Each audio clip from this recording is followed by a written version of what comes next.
Okay, we got a 2008 Suzuki Forenza here, and we're going to be replacing the engine in this. Basically, I pulled out the spark plugs, and there was coolant in 3 of the 4 spark plugs, so they were having issues with it, not wanting to crank after it's been setting. So this apparently got overheated at one time or another, and so this engine is pretty much done for. So we're just going to go ahead and replace it. So we're going to go ahead and probably just get started with the wheels and popping the CV axles and stuff out. We'll just kind of go from there. Okay, we got us a 19. We're just going to get started on this wheel cover, moving these plastic.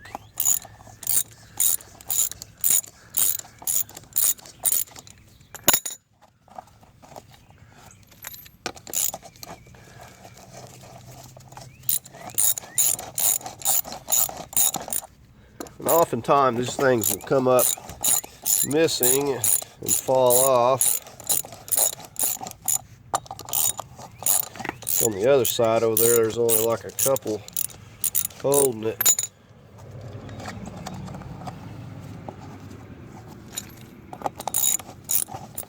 Okay,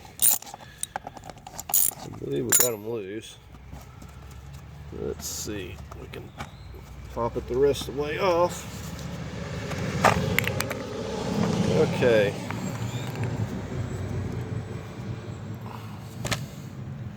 So now we just need to get on these. Looks like that's going to be a 19 as well. We're just going to loosen them up first. I'm going to need a bigger ratchet, but we're going to loosen it up first and before we go to lifting on the vehicle. Okay, so now we got a big extended handle here. We'll see if we can get them. Now make sure that you chalk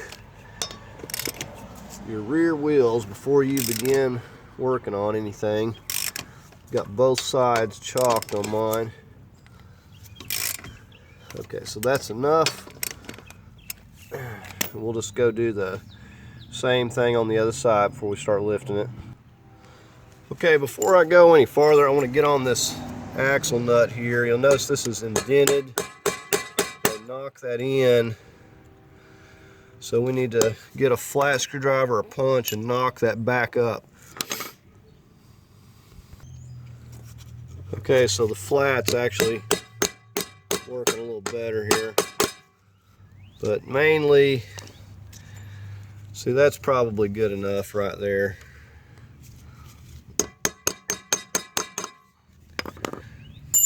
So now we're going to go ahead and get us an axle socket on here and break these loose too. Okay, now a 32 or an 1.25 will work. I got an 1.25. Well, my walls are too thick on my socket, so I'm gonna have to go with my 32, looks like. Okay, so here's a 32. I like using the other one because it's a 3/4 and it's much thicker, but this one will get the job done. Okay, I got my breaker bar and I got a cheater pipe. I hadn't come across one. Well, actually, I take that back. I did have one. I had to get a longer cheater pipe on, but there's not. Usually this will get it. This gives me about 3.5 foot. Now you notice I've got a 3/4 breaker bar, but I'm having to adapt it down. Now, I have broke these off, snapped these on some of these axle nuts, so they can be pretty tight. Now I could use my impact, but I'm going to try it with this and see what happens. And not everybody has an impact, so but these breaker bars are real easy to get. So I got a 3/4, so we're going to go ahead and get it set up here and see how much trouble it's going to be. Okay, so I'm going to put some pressure on it, and sometimes you'll want to hold this if it tries to move on you. Okay, those were no problem at all. Okay, you can see we got it lifted up here where we can comfortably get underneath it. We've got plenty of room, so we're not being crowded out. Just to show you where we've got the jacks placed right there. I've got some blocks here on the frame, and then I've got a jack stand back here, and the same on the other side. So at this point we're going to go ahead and get the wheels off. Okay, we're going to finish removing these.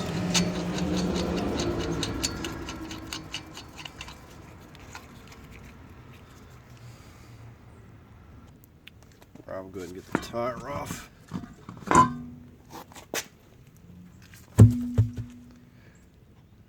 Okay, I'm over here at this fender well. We're going to work on taking this tin out right here. It's holding this flap, and you'll notice that we've got some of these little snap rivets, and sometimes they'll work. Sometimes you just have to pop them up with a screwdriver. That wasn't even holding, but keep up with what you got. And I recommend like putting them in a little Ziploc bag or something, just so you're not losing any of this hardware. So we got it loose here. I think that it may be bolted to it here as well. I'm not sure. Yeah. So that goes through both of those. But we're going to go underneath and finish taking the rest of these snap rivets out. All right, so we'll just do the same thing we did up there. So that part wants to spin.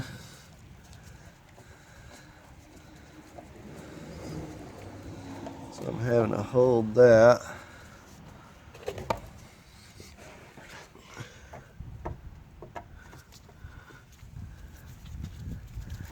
This one over here is actually going to work.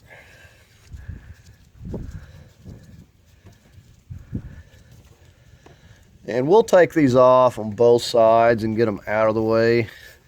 It's the same on the other side pretty much. We just want this flap out of our way.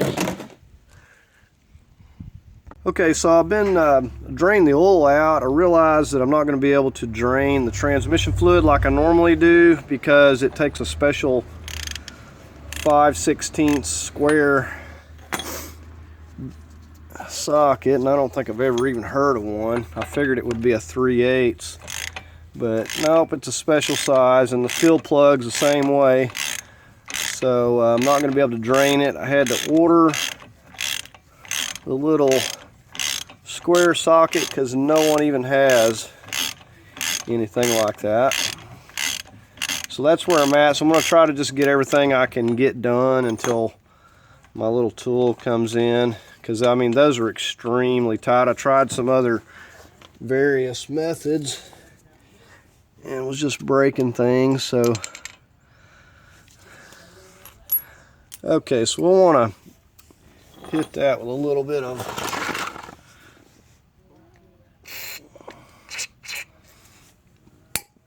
and unless they're too difficult, what I like to do is take my little center punch. Okay, and this one may need to soak a minute. It's not moving. Go ahead and see if we can get this out. We've got some other things to work on. We're going to go ahead and get this CV axle ready to come out here. Okay, we got a little clip on this brake line. I was using a screwdriver and taking a hammer and hitting it. These are really stuck on here. It's kind of hitting it in that direction. Let's see, there we go. It's really, if you put a little bit of grease on there, it won't be that bad. Putting it back on, but see, this just pushes back, so we free up that slack. So we're going to get to work on this brake caliper now. Okay, so we got a couple of these 19s back here we're going to get on, and these are going to be really tight. You'll want to extend it, and they usually like to put a lot of Loctite on these. So I'm working on the upper on the back side of this caliper here. Yeah, these got a lot of Loctite. They're really tough. And I got an extended handle, like a 2-foot handle on this ratchet. And this is still pretty tough.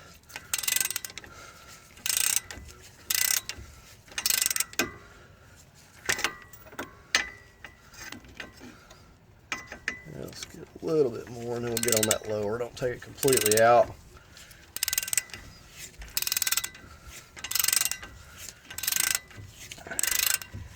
And this here is going to be the same on both sides. I'm just going to show you on one. Okay, so here's our lower one here. We're just going to do the same thing. It's 19 on here.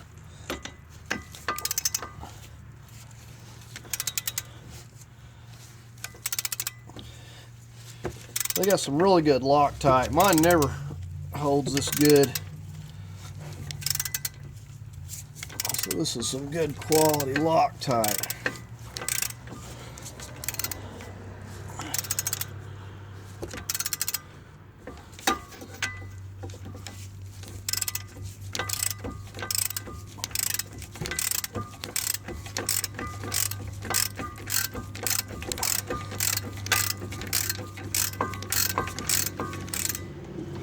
So this is fighting me every thread here.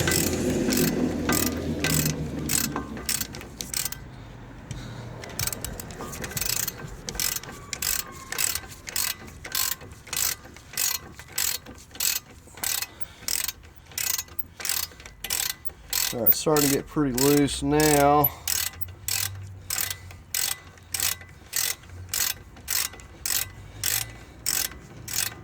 Oh my goodness. What's left of this?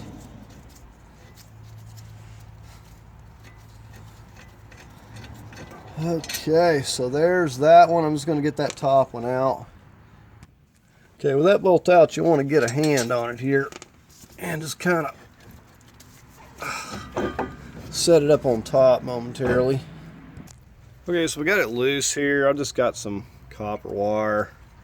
Just going to run it through a thread hole here, and then we're going to go ahead and wire it up to the top of that spring up there somewhere where it's nice and out of the way.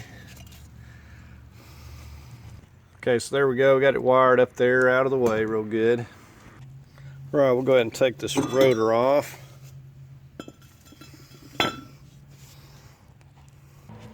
Okay, we're going to remove the bolts from the knuckle so we can get the CV out. Got a 17mm nut. We're going to remove it from this side. And so this is the top one.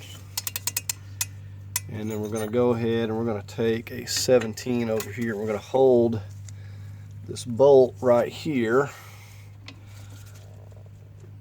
And these will be pretty tight. So I've got my extended ratchet.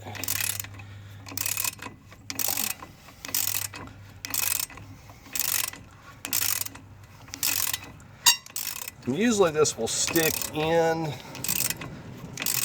that strut a little bit. It won't just fall out, but it may. So get a hand on it when you get. I usually just take the nuts off first, and then I'll work the bolts out.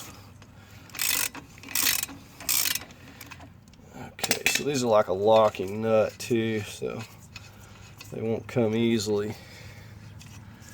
Okay, so we've got the upper. Just going to get down here and hold this lower one.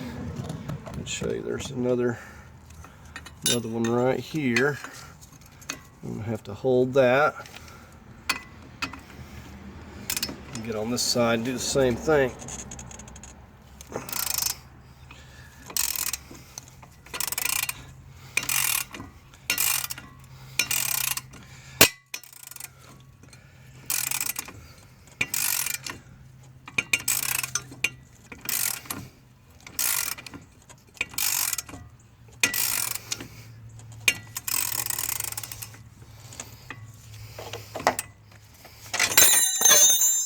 Okay, I was trying to wedge it there. I'm gonna go ahead and finish this bottom one. Okay, so the nuts are out, so we can slide these bolts out. You can notice this one, some of them won't stay in place. This one, it is. We still have to work on this CV down here first. Okay, so I've had it soaking for a little bit, and it still has not. I'm going to take my center punch again. And we should be able to hit it. If it's really stuck, we'll have to take some other measures.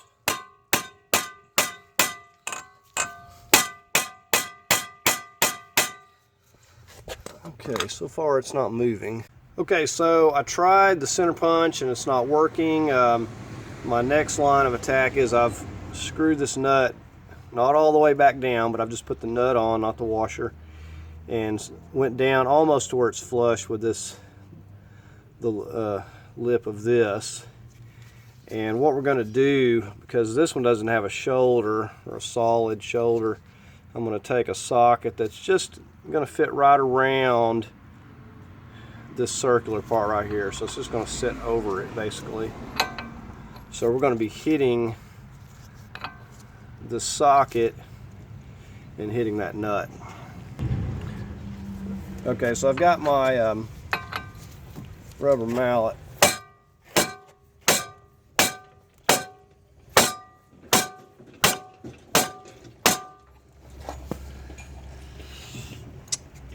I can't tell that it's moved.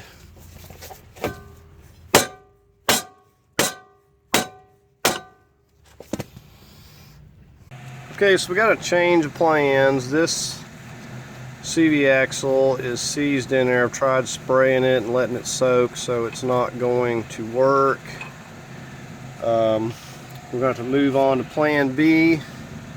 We got a, see, what was it, 17 or something, I believe, here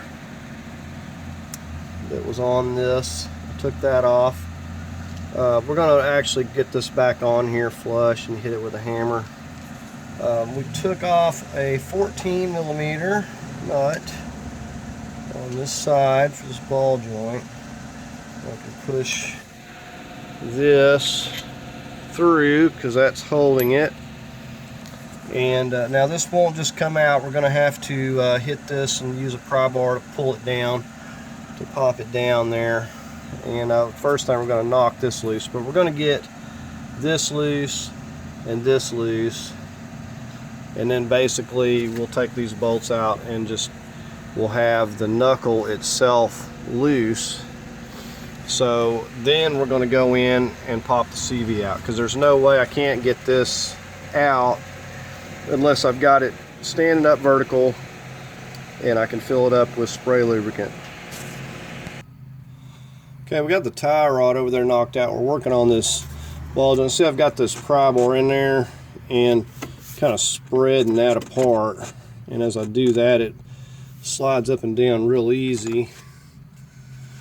So we're just going to go ahead and knock this down to get another pry bar while I'm kind of prying this open. Push it down. Okay, so I actually was just able to pop it down. Until these have been replaced, it seems like, well, they're just in good shape, because usually they don't come out of there near that easy. So now we're going to work on, we're going to go ahead and take the bolts out of this again and get this loose. And I think we'll go ahead and pop the CV out. Actually, I think we'll go ahead and pop the CV loose, because I'm worried about it putting strain on that CV axle. Okay, so I've just got the hooked end of my crowbar fed up in here, and I'm just getting a hold of that right back there. So I've just kind of got it ran just right through here, and we're going to pop it out. Very important to have your drain pan ready if you have not drained this transmission. Okay, so here we go, take one. Let's see if we can get this out without too much difficulty. So I'm just trying to get on the lip of that CV there, but I do have some obstacles. Okay, there we go. This is coming out real easy. So I can pull it out the rest of the way. Okay, so I've got it loose. I just popped the clip and it's loose there. I can pull it out with my hand now, but what I'm going to do is go ahead and take these bolts completely out, and I'm going to get a hand on this knuckle, and I'm going to reach up there and we'll pull the whole thing out. Okay, so we're going to just push that back. We've got it up off of here. Our tie rod is off. So there we go. We got the whole thing. Okay, so no transmission fluid has come out. I don't know if that's good or bad. I haven't really looked. There's a fill plug on the other side, but it may be below the level of these here. So, but I like to drain it regardless, because you go to moving this thing around and tipping it, and transmission fluid will start going everywhere if you don't have these plugged off. Okay, now this is not real sturdy, but it's something to get it vertical. And that's all I need here. And I've kind of just got the bottom part supported so it's not just flopping around, but mainly just something to set the top part on so I can fill this up with spray lubricant and let it soak. Now I would suspect, even if you didn't hit this thing, that if it sat here long enough it would just fall out of there, because the spray lubricant, you know, is going to do the work for you. Okay, so we're just going to fill this cavity up, and just it'll soak down through there.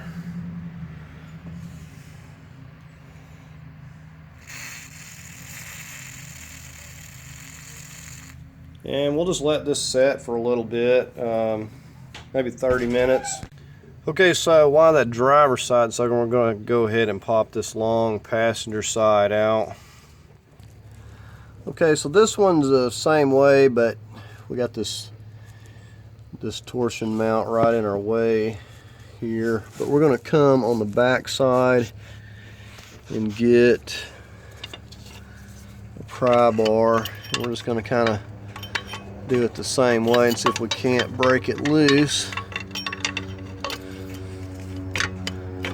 These have been really easy, at least the first one was.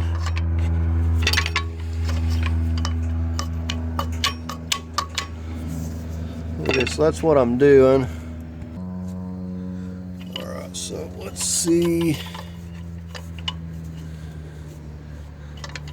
I can work this out with just this pry bar.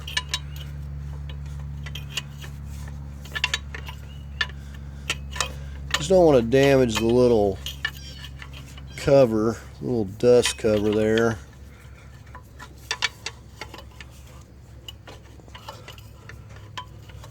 I said this side was the same way, with the exception of popping this out. Okay, so it would probably be easier if this was out of my way, and I may have to remove that if I can't get it here pretty quick. Okay, we're going to start with this part of the mount. We've got 14s on this side, and we got, see, what was that, a 17 nut on the other side. So we're going to have to hold this here and get on the other side and break it loose. Alright, so I've got my swivel. I'm just going to try to hold it.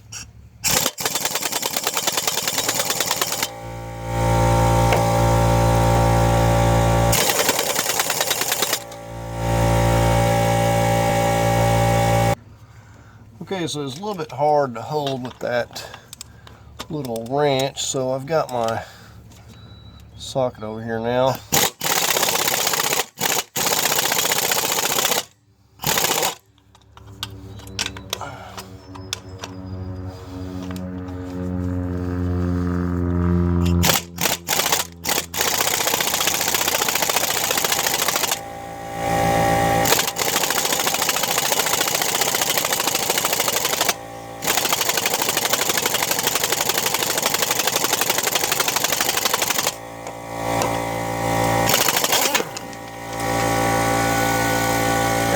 Coming. Okay, I'm thinking these bolts are about ruined because as I get down to here, this nut is not wanting to move at all. I was wondering why the impact was struggling with it so much. Okay, it's working a little bit better from this side. I kind of got my ratchet over here propped on the rack there, and I'm just using my the 17 millimeter to take the nut loose. It's just really really tough. I'm sure they're locking nuts, but I don't know, it really doesn't. It's just got a lot of Loctite on it. So I said somebody had some really good Loctite. I mean, I know it's blue, but this stuff is something else now. Okay, so I'm going to do the same thing on this one. Just going to kind of let this, well, I'm going to have to get something else, looks like. I don't know if this is going to fit in here. So let's get on this other side. Try this again. Oh, slip it all the way.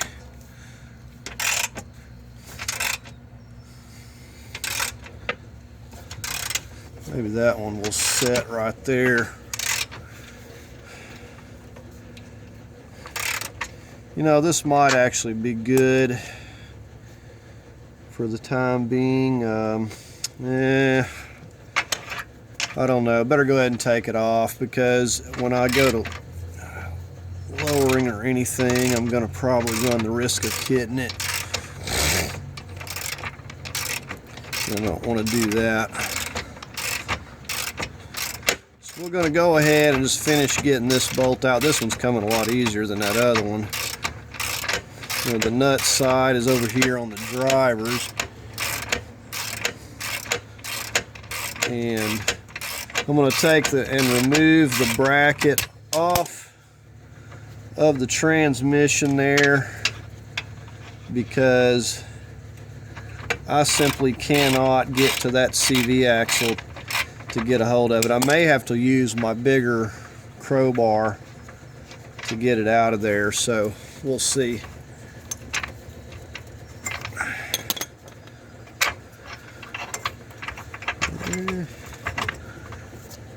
Well, that exhaust is right in my way.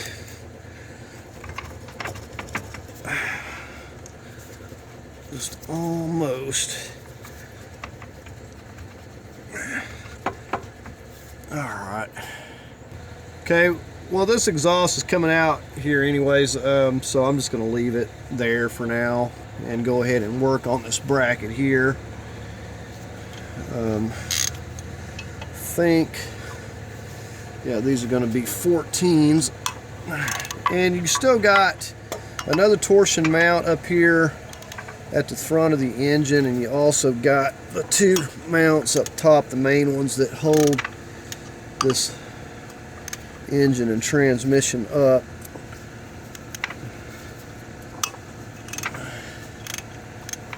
So we're going to go ahead and just finish working this bracket out of here. This is coming pretty easy. Like I said, I don't have that special 5/16 square, so I had to order it. I don't think I've ever even heard of one until I seen that, and I seen that I didn't have the size to fit it, because usually they're like a 3/8. They just take any 3/8 ratchet or adapter or extension or whatever. And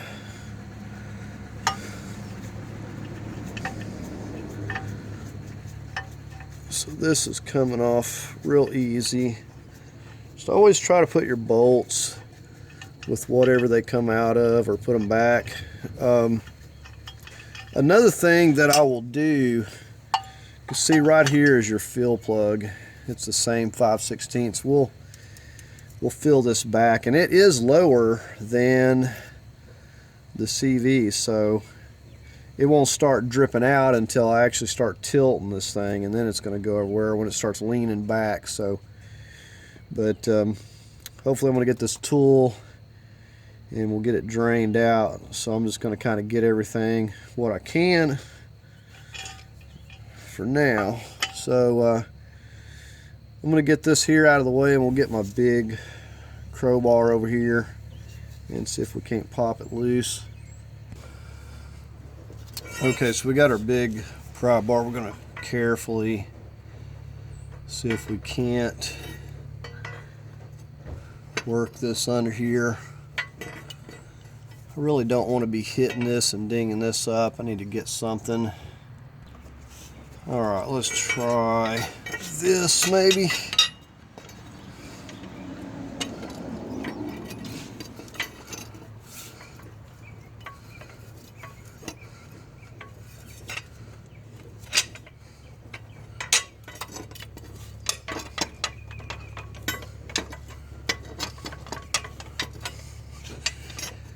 Not really at a good angle here.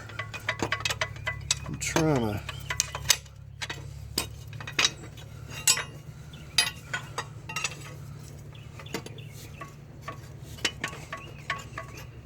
I think I'm going to get my little bit shorter crowbar. Okay, this crowbar is a little bit shorter. It's only a couple feet. I'm going to see if I can do anything with this.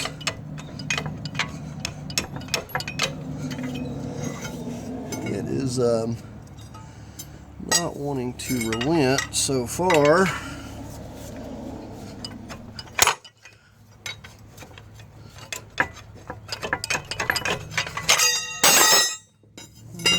Okay.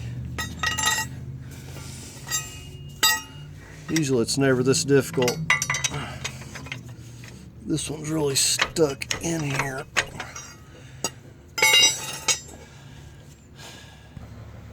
Okay, this one here I had to do different because it did not want to just pop out. I was worried of damaging that dust shelf. So I come on this side and got my crowbar, and then I just got back here and hit this with my rubber mallet, and I was able to knock it. You can see hitting it from this driver's side like that, and just knock it out from this side, and that worked out better. Okay, so now we're just getting up here and pulling this out. This is a really long, and I kind of like bent my dust shield slightly, but not bad. I'll straighten it up. Okay, so here's a look at this in comparison. See how long it is. Now, they both have this same clip that runs around here. That's what holds it. This is what I was talking about. I slightly bent it. I can straighten this back out. See how it's like a little bit warped. I can just knock that back, straighten that out with a hammer, get it halfway straight. It's just your dust shield, but it doesn't need to be bent. Okay, you can see just hitting that a little bit with a hammer, straighten that right up. Okay, so we did get that driver's side CV out. Now I did have to get it out here in the yard and get pretty rough with it. It was pretty much to the point where I knew I was going to buy another knuckle or it was going to come out. So I just got out here with my 10-pound sledge and just really got after it, and actually surprisingly didn't damage any of the studs or anything. I hit it right here, which doesn't hurt a thing in the world because your rotor slips on down there. So the bearings still feel good. Surprisingly, the knuckles still going to be fine, but the CV axle didn't fare so well. But anyway, my 10-pound sledge is 0-10 for these stuck CV axles. Okay, and here's what this looks like. And probably I could still even get away with using this if I ground this off, but I just decided to go ahead and get another one because it dinged up this end here. I don't really think it was rust, but it was a lot of some type of gunk and corrosion in there, and for whatever reason it just almost like welded itself in. It was really difficult to get out. Okay, so here's this little special tool for getting that plug out of there. And I use my impact. It come out really easy. So I probably will never use this tool again for anything, but went ahead and broke that one loose just to make sure it wasn't going to give me any problems. So this is where we'll fill it. And I got about 4.5 quarts out. We'll just put back the same, you know, and you know, basically either put back what you empty out or just fill it till it starts coming out this plug here a little bit. So I think the next thing we're going to get started on is probably the exhaust down here, and we're going to get it out of the way. Going to take this brace here loose as well so we can get the exhaust heater. So we're going to go ahead and spray these and we'll get this exhaust out of the way. We've got a connector right here. This O2, we're going to get that disconnected as well. Okay, you want to get yourself one of these when dealing with a lot of these connectors. So again, we're going to come in here and lift up on that tab because it doesn't want to cooperate. Okay, this front exhaust here, 14s, we're going to start up here. And don't be surprised if you break some of these. It's very, very common to break these studs off. And in some cases you can knock them out. In this case, they would probably have to be drilled out because of the way that it's made. And I've done them either way. You know, sometimes you can't knock them out without tearing it up. We're going to try to work everything loose from the bottom first, because once I start up there, I'm going to start popping the coolant hoses off and letting them drain, and I don't want to be under here getting dripped on. So I'm going to try to get everything, hopefully, so I don't have to crawl under here anymore unless I have to. We're basically going to be working from the top here. So I'm going to get this third one here. And surprisingly, these are coming without a lot of difficulty. So I'm very happy with this so far. And this car has a lot of room to do what you need to do, so it's one thing that I like about it.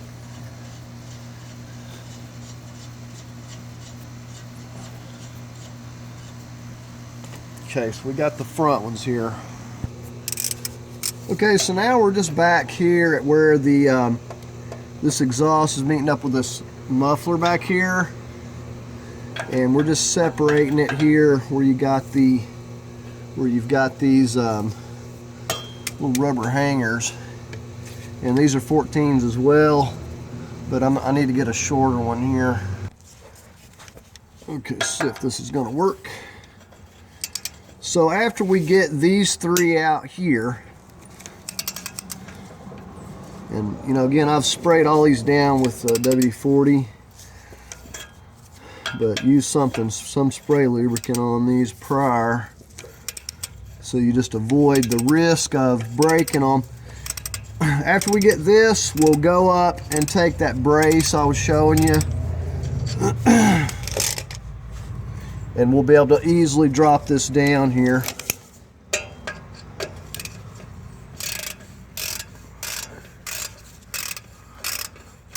We've got 3 of them here that we got to get at.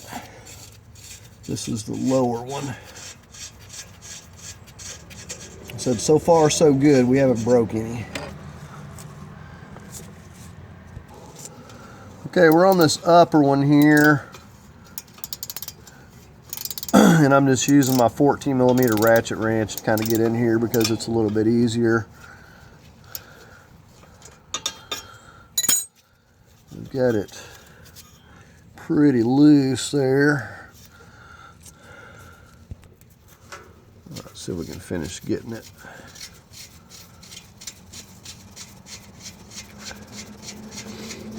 Okay, we've got one more on the other top side there. Okay, so this is the last one. And see, this part in the rear here is going to be supported by these rubber hangers, so there's no need to have to worry about it dangling.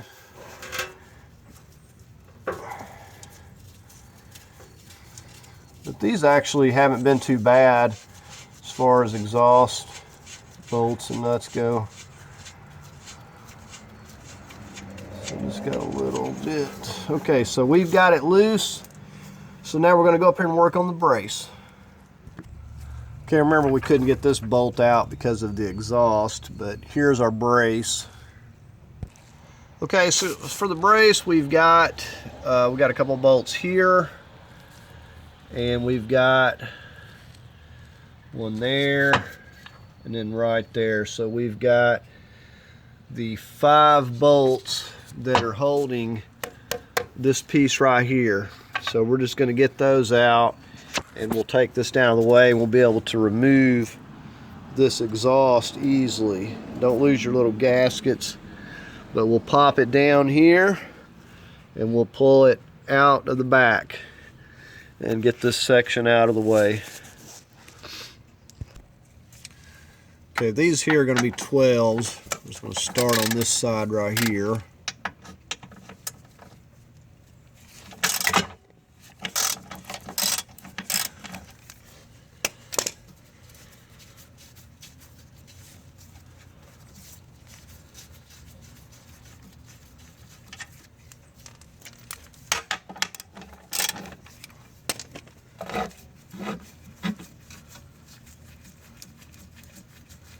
These are coming out real easy.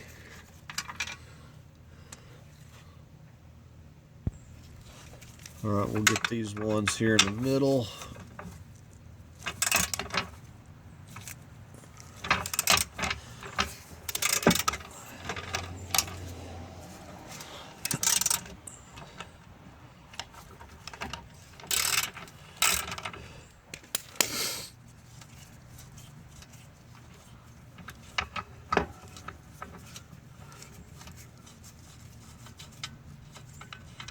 These all look like they're the same size and length.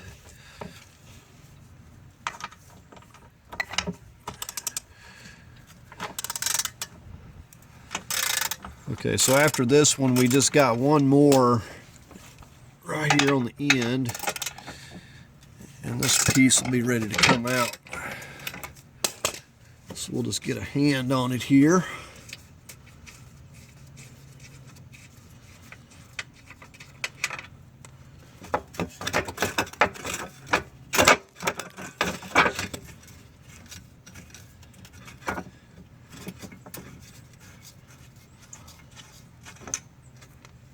Okay, so we'll go ahead and lower that, and now we should be able to start working this exhaust out if we're not hung up. Alright, so we're going to pull it.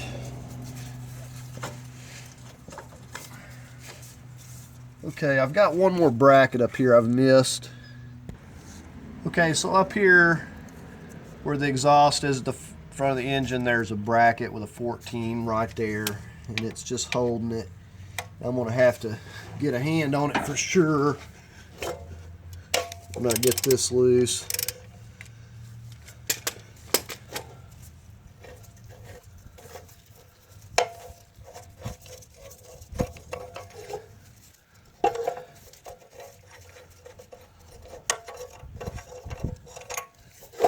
We'll want to put that back so we ain't losing it.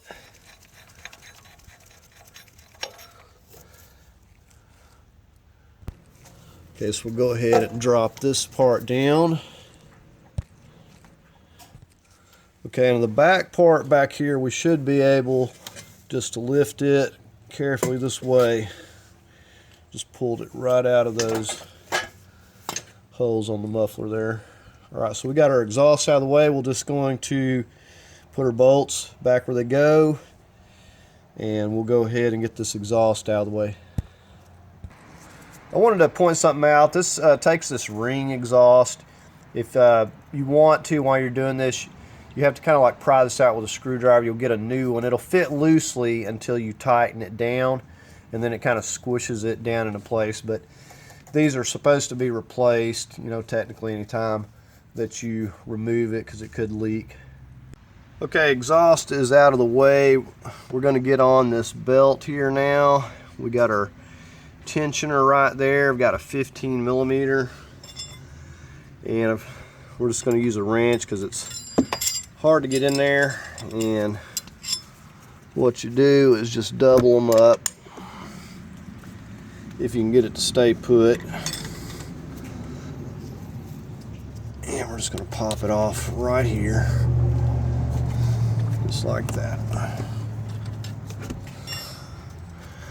Alright, so the next thing that I'm going to have to do is get on this AC compressor over here.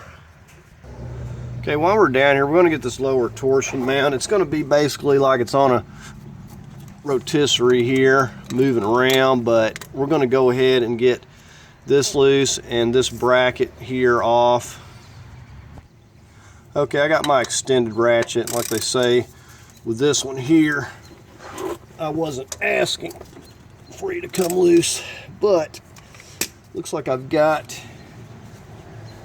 okay, we got a bolt on the other side there. It's turning. Okay, so I've got the 17 holding it on this side and the 14 over here.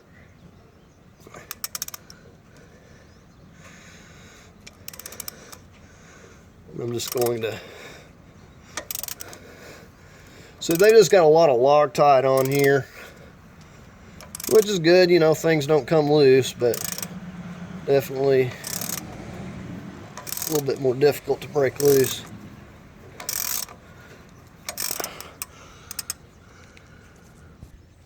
Okay, so I've got that 17 off of that side, so we'll gently tap that back through.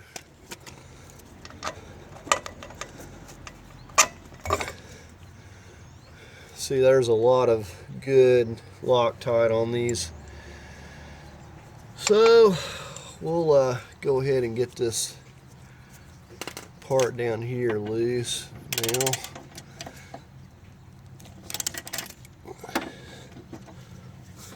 Just get this completely out of our way.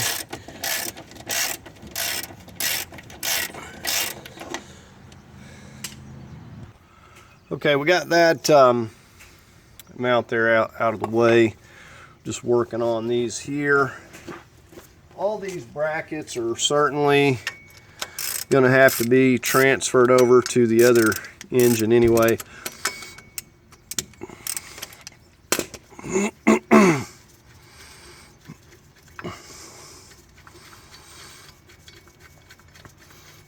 So you just want to do a lot of labeling, putting things back where they go.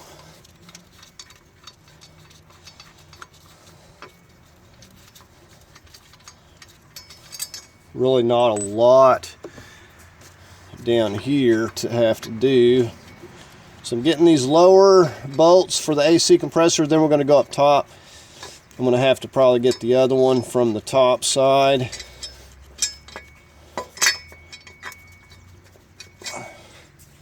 Okay, so we got those. Let's set that aside.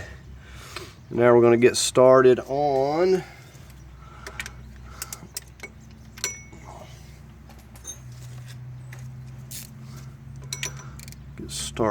these.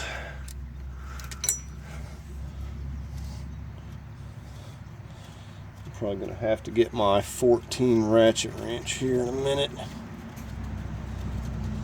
But we'll, this AC compressor, we'll probably get a bungee cord and just kind of hold it in place. We just want it really to be out of the way.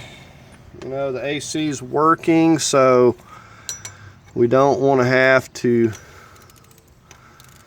disturb it.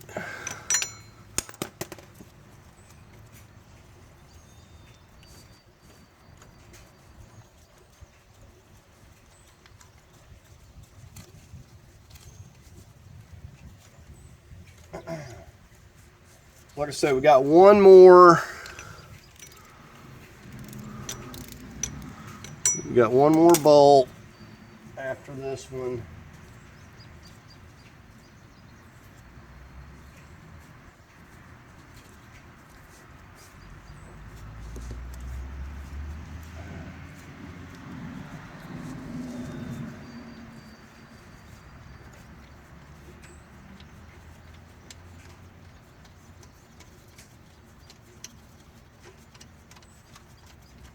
Okay, if this one ever comes out, I don't really know if it's going to or not.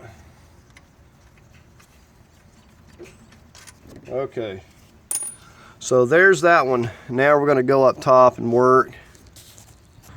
Okay, since we're going to be up top, we're going to go ahead and get this negative cable disconnected here. It does have a little black cover, but already moved it to the side.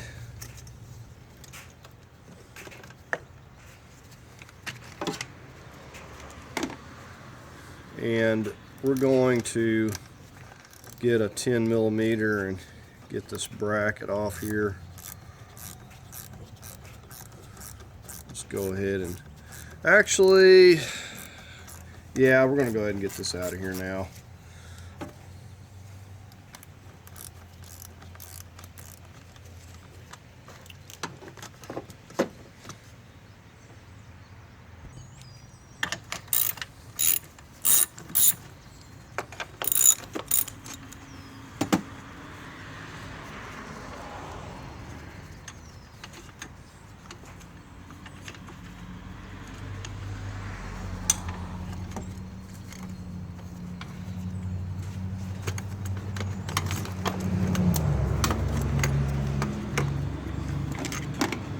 Okay, the front one unhooked, but the back one's still hooked here.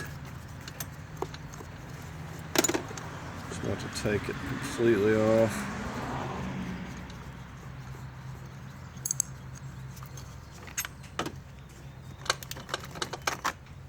Alright, so there's that little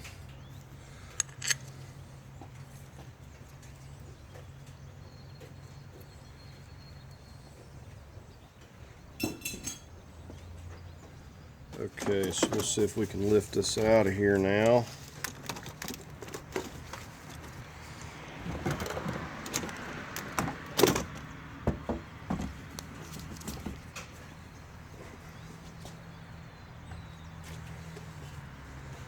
Okay, moving on. Okay, we're going to get this piece out of the way. If you look down under here, there is a flat. Get that loose. You can lift that up and off of there. So we're going to come over here and work on this. Alright, so we're going to get this 10.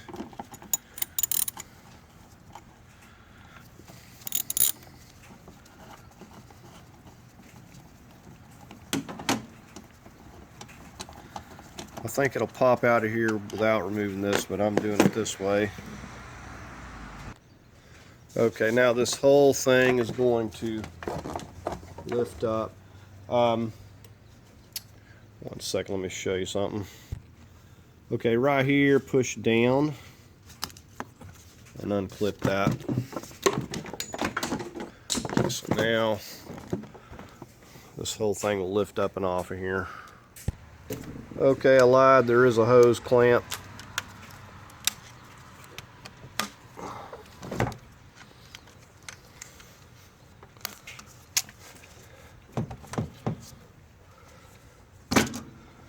And you can see all that frothiness in there.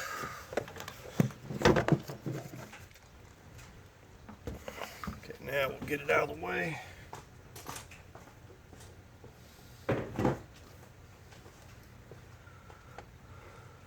And you can see how much room that cleared up over here.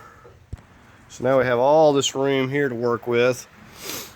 And you can see the power steering pump. I believe those, we got some 13s here. We're going to come down here. We're going to get them loose. There's one on the back side back there as well. We've got a connector right here. We'll go ahead and push down on that. We'll need to get a screwdriver.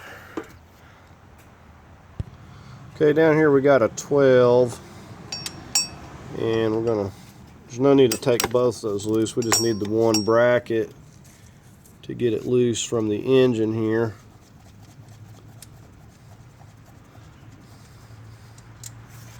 So just that. See, we got it loose from that.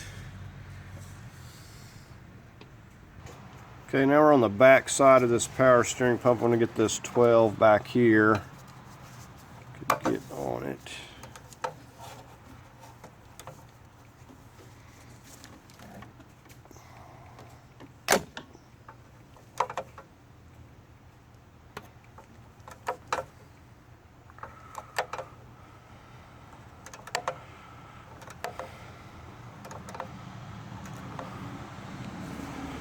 So we got it pretty loose.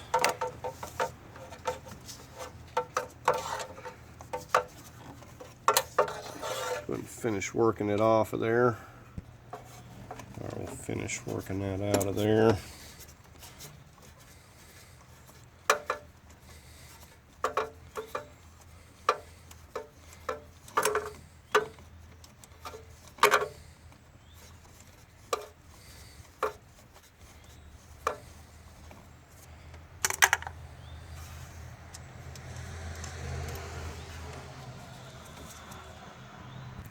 Okay, there's one more hidden down here on this power steering pump that's like right in the back. You can see it right there in the middle. I'm gonna have to get down there and get to that one. That should be the only thing left holding this. Okay, on this one we're using a swivel because that exhaust is right in the way. Okay, so we got this loose. These bolts were different. The longer one was the one on the bottom, so we don't want to get those mixed up. So with this loose, we should be able to pull this over out of the way and get to our bolt on the AC. Okay, we're going to work from the bottom on this AC. It's going to be easier. We're going to be real careful. We got this connector. There's a clip on both sides. You got to pry it out a little, kind of at the same time, and then pop that off because we don't want to break our connector. Again, label all this stuff so you're not getting things mixed up. So we got the AC, we got the O2 up here. We're going to go ahead now, get on that top bolt. Okay, so I'm getting ready to get this top bolt here. You can see it.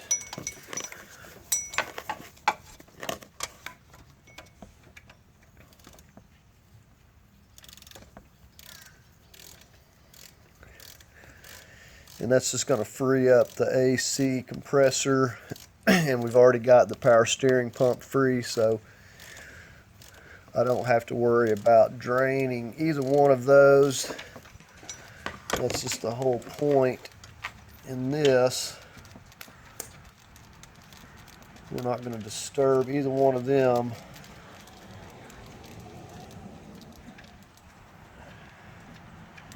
Which, you know, just makes less work. So we're going to go ahead and finish removing this bolt here, I think. Unless I'm missing something on the back side, because we do have a bracket on the back side there. We may have some bolts in it as well, and I think we do. Okay, we're on the back side of the AC, and we've got a couple of 12s that we got to remove here on this back. I guess one thing's for sure, this AC compressor is not going anywhere.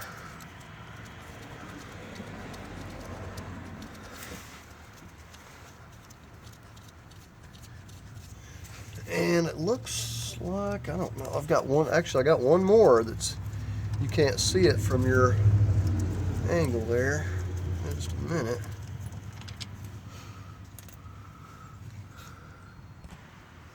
Okay, you see there's one more that's like right up in there.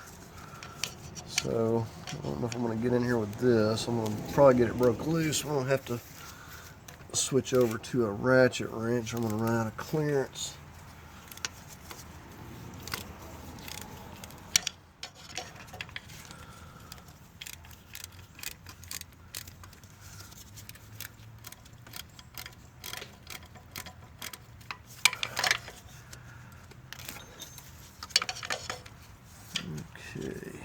So this thing is very well held on here. Anyways, I'm going to just finish removing this last little bolt, and it's actually got a bracket up there on the big line. I think that this is going to be okay to let it hang because it's actually supported. I'm going to finish getting that out. Okay, so we do have it loose, as you can see here. It's just pretty much just setting in place there. So we're going to just leave that be for now. We'll go ahead and go up top. We've got our power steering loose, and I think we're all good down here as far as I know. So I think that the next step's going to be popping off this lower coolant line up here. Okay, so we're getting this clamp off of this hose over here, and we'll get this draining. Definitely be cautious. This stuff will try to go everywhere on you.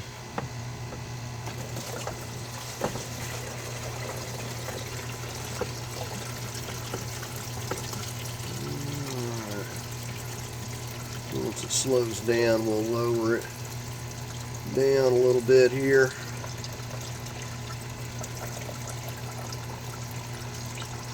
And we'll go ahead and get this poured up. You don't want this stuff sitting around for animals to get in.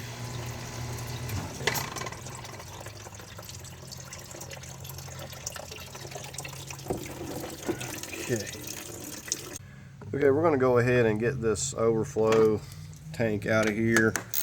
I don't know if I'd mention it, but there'd been stop leak put in it, and a lot of the components are going to be changed out on here. This tank is old and you can't see through it hardly, so we're going to be just replacing it. We're going to go ahead and work on these lines here next. Okay, so we got the lines off. We should be able just to get this out of the way. Okay, we got that hose off, and I just put a cap on there so it's not just dripping.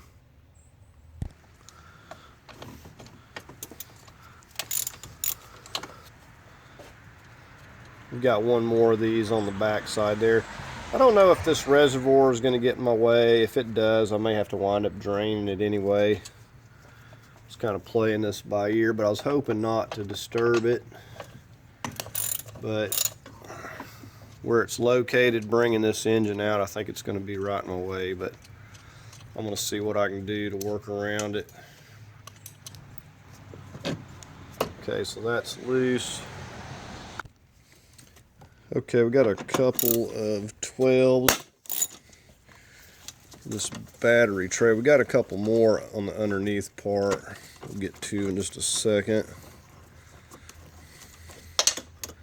Just want to get all this out of our way.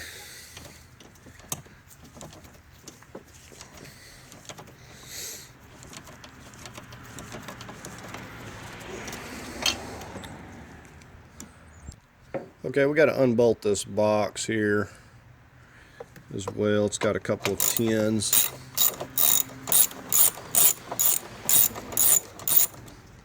And we got one more over here.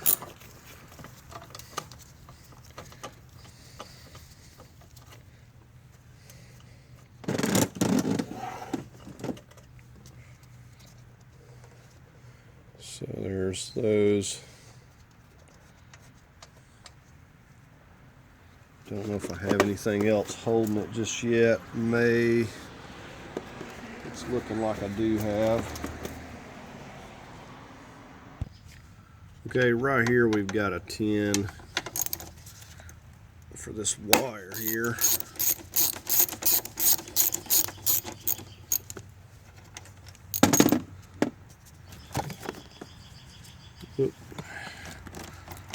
Okay, if you can see, it's kind of hidden under there. Okay, we got a wire clip here we're going to disconnect.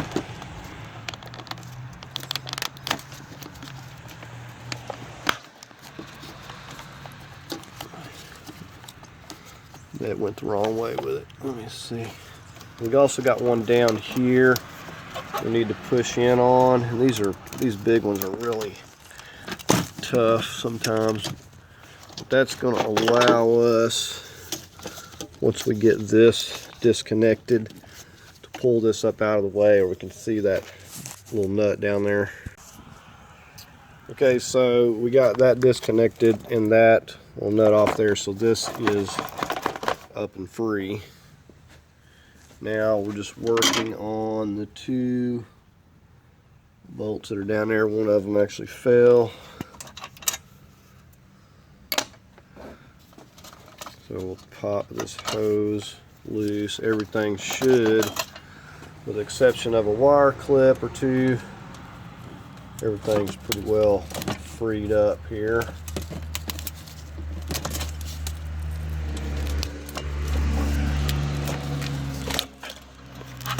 We got a couple of them. You just bend these little tabs in,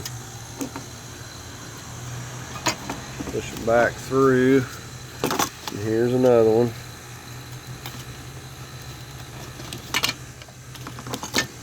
And another one.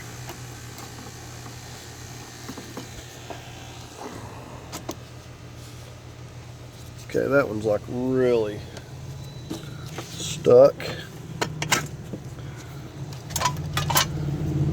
Alright, so you got to get all those little clips, and then you can finally get this piece out and see something here. Let's see, with this, we're going to disconnect these wires in here next. We can get to the top of this mount and hopefully get that out of the way. So just label everything. We really don't have much over here to have to worry about, but I'm thinking I am going to have to drain this fluid out of the power steering, because I don't think that it's going to be enough out of my way when I go to picking this engine up unless I tilt it. But I'm thinking just getting a hold of here and right here. Okay, so just removing this transmission connector. All you do is twist this. It's really easy. It just kind of locks around there. You just twist it and that picks right up off of there. Okay, so I've just popped this fuse box up and off of here. It's real easy. Got these tabs, and you push down on these connectors to remove. I'm just labeling each one of them. I'm just going to get this completely out of my way. I probably could leave it, but I don't want it over here in the way, potentially getting damaged. So you just push down on these connectors and they pop off there out of their spots. So just label them so you don't get them mixed up. And we're just going to go ahead and label these. And I needed to get these to separate this part of the harness from this anyway. But while I was at it, just took the rest of them up, and we'll just completely remove this whole thing so it's out of our way, and we can push these wires back over here. Okay, we got a 10mm ground here. Said make sure you're labeling everything, so if you come back a month or 6 months from now, you know where everything's going to be going. Take pictures, whatever you need to do. Okay, so I got my big long pry bar here, and we're going to go down and get a hold of these heater hoses. Okay, so as you can see, we got the clips moved back there. We went down there with the pliers, took them loose near the firewall. Let's see if we can get in here a little better. So I'm just using a kind of grabbing it here and then using a big long pry bar, just getting a hold of a little bit of it. And get your pan ready, because there'll probably be some more fluid. Okay, so I got my pan. Go ahead and get this one. And we're going to be having to change this heater core out as well, because that that block sealer, it just gets in there and stops everything up. So, right.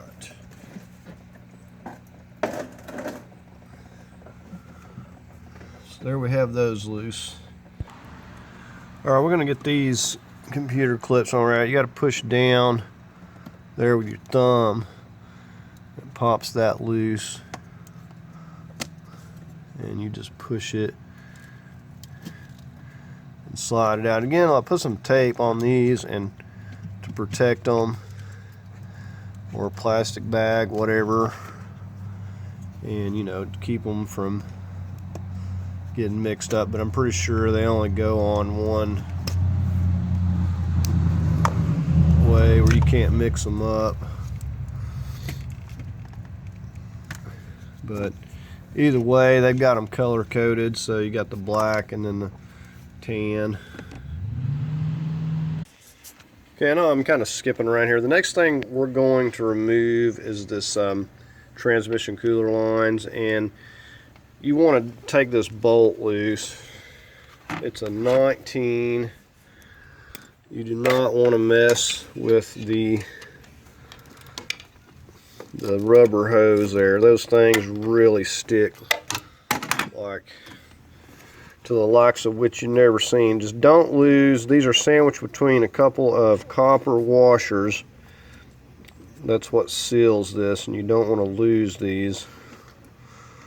See, there's a aluminum washer or whatever. There, it went down in the pan. But we're going to just let that kind of sort of drain a little bit, and we're going to go get on the back one here. We're just going to do the exact same thing. We're going to take that loose. Okay, we're just going around here getting what connectors we haven't got loose, and we've got one right here. You just lift up on that tab. We'll get that labeled. Said we still got to get the shifter cable. We'll come back to that. See, we've got a connector over here. Pull up on that. Pop that off. And we're going to get, I think the next time we get a 10 millimeter, we're going to get this line. So power steering runs over this. We want to get that loose. So we go to lifting this engine. And we're just going to double check and make sure that we haven't missed anything else. I don't see anything on the bottom. And there's just, with the shifter cable, with the exception of that, we have pretty much got everything, I think, here. So we're just going to kind of, like I said, give it a go over real quick. But the next thing, said I'm going to get this 10 millimeter here loose. Okay, with that 10 millimeter, so we've got this over here where it's going to be out of our way. The AC is loose, so it's just kind of hanging there on this bracket. So the next thing I'm going to get on is this shifter cable. We've got a clip right here that's going to come off, and this just going to come right off of there. Now we want to make sure and keep up with that. Now we also got another clip right here that we have to pull up on. We're not going to be able to get that with our fingers. We're going to have to get a screwdriver. We're going to pry up on that right there. Okay, I've got my spreader pliers. You can see them just pushing up on that. So that's just popping right up.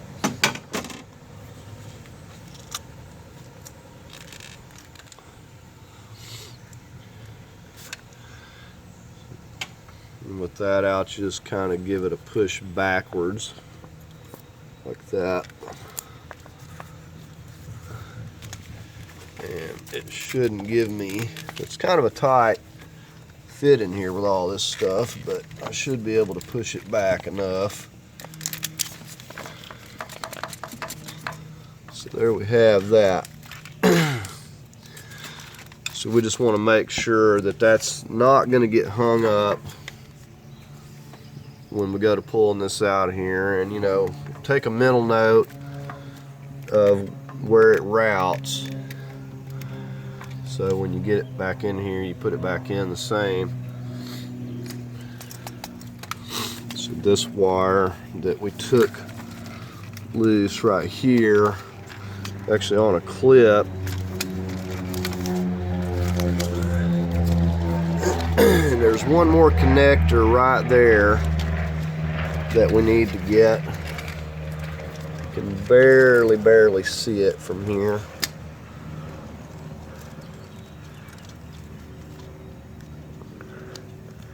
I'm not going to be able to get it without a screwdriver. Okay, so get in there with a screwdriver and got that. You can see we can pull these back out of there safely now. So those will just lay back up there. All these wires that we have loose, we'll pull over here, somewhere out of the way. And we've got our shifter cable loose. Now the only thing is this. I'm going to see if I can't work around this, but I may ultimately wind up taking it loose and just draining it out here, because I can see this being a problem and I just don't know if I want to deal with it. So what we might do is just go ahead and just take it loose here and get a pan and drain what we got in here out, because it's just going to be right over this where I'm trying to rig up to it at. So I may just go ahead and do that. We can just refill it. Okay, we got this loose. We just got it kind of capped off up here, and there's some dripping down there underneath into a pan, but it really didn't lose very much through this at all. So we got this out of the way, and I'm going to go ahead and get rigged up to it here. We're going to put a chain from here to here, and I'm also going to run a strap over here under this mount, essentially to stabilize that. We're just going to kind of lift it up and through here, and hopefully I don't have to take the hood off, but I don't know. I may have to. Maybe I can get away with just loosening the hood up, but you know, we'll want to mark these and everything so we get the hood exactly back where it was. But I think I can get away with getting them loose, if nothing else, to get enough room to push that hood back, because I got to get it up here and clear the front of this. But we pretty much got everything. It's really you know, I'll keep an eye out if there's anything that I've left, but this is pretty much got everything covered. So it's not a whole lot, because we're leaving most of it on the engine. Okay, before we get the cherry picker rigged up, there's a few bolts down here on this bottom part that are going to be difficult to reach once I set it down onto my dolly or get it down onto a pallet. So I'm going to take these bottom ones loose. These are 14s.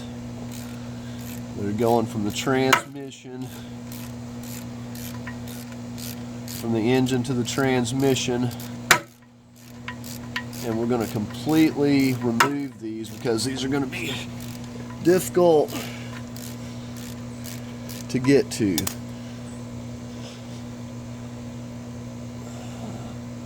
So this is our first one, and we got another one on that other side there. Okay, so here's the one on this side, 14 as well.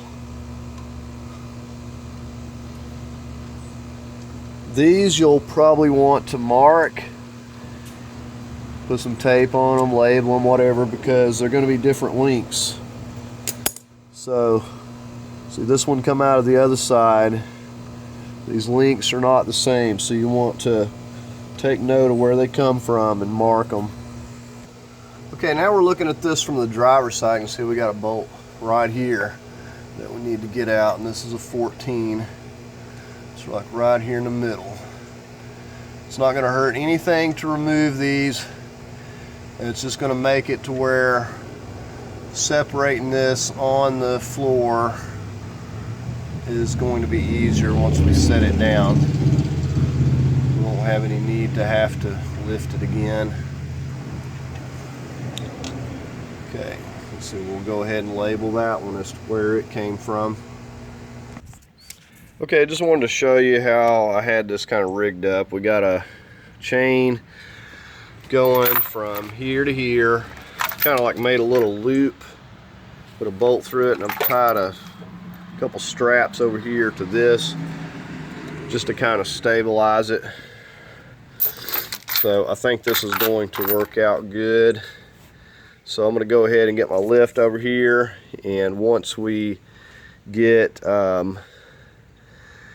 some tension up on it, we'll go ahead, we're just going to pop this off over here, and then as far as this side goes, we're just going to take these bolts and just lift this whole mount and everything straight up with it here.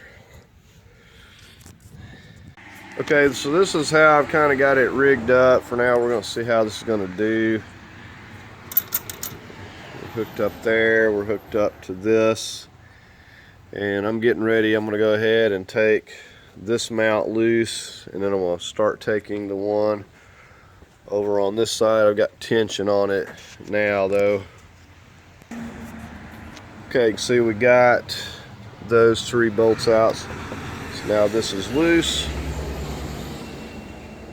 and we're getting ready. We're going to take these, probably just take this one right here. Probably missed that, but if not, we may go ahead and remove these 3 here as well.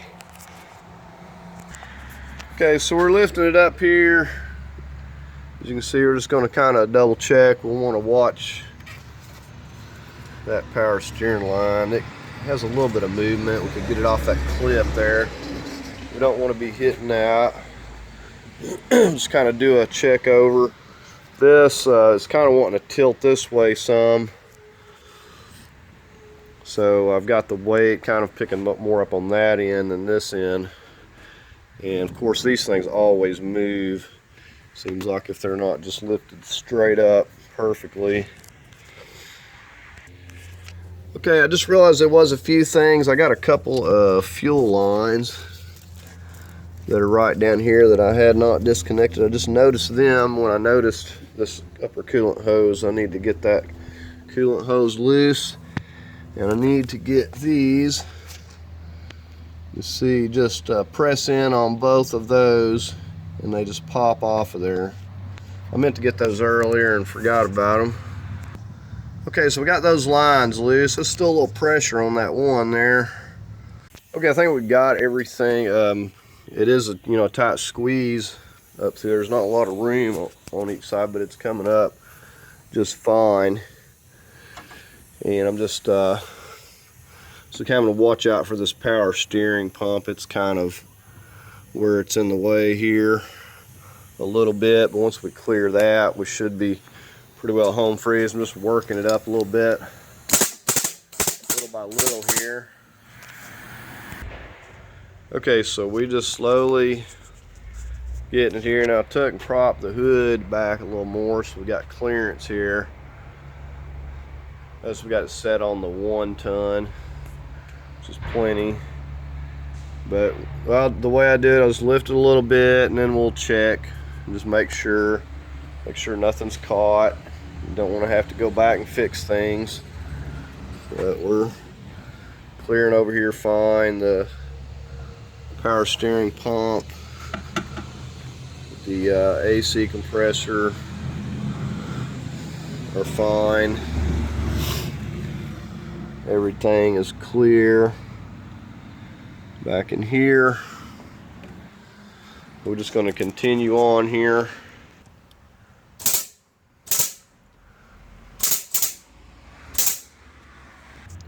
Okay, another thing I'd forgot is this vacuum line's running around here to this intake. It goes here to the brake booster. I just disconnected it here, Now I'm just kind of watching for this line here. It doesn't have a, I can move it back a little bit. I also don't want to hit in this master cylinder, and it's kind of close to our piece right here. I think we're going to go ahead and take this 10mm out and take this out, because this just disconnects from that. Removing that fill tube, give me the extra room I need over here to kind of push that over, so I'm going to be clearing all this here just fine.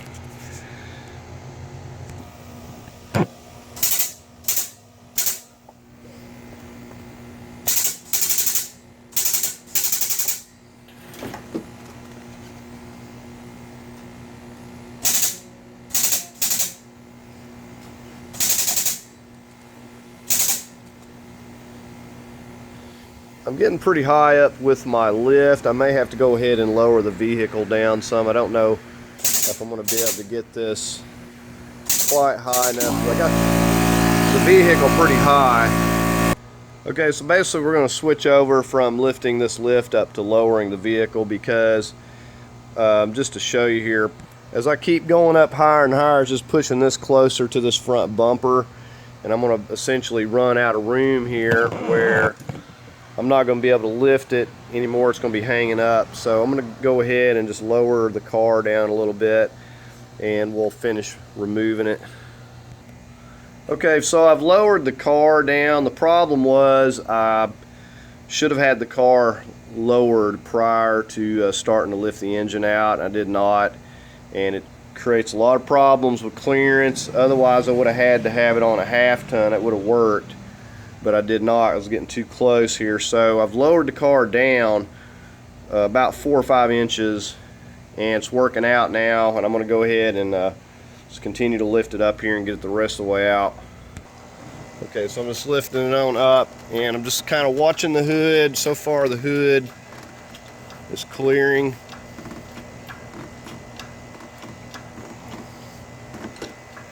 And we're pretty much free from the front. The exhaust is coming up. The transmission. Now I'm just trying to keep the lift from moving in too close to the front of the bumper here. Okay, here we have it free now of the front. I'm going to go ahead and carefully start working it back. We do have it up quite high, you know, so you want to be cautious until you get it out here and start lowering it down. Okay, here we are working it back, and we do have it out of the car now. I'll give you a view of the engine bay here. Okay, and here's a view at this engine bay with that out.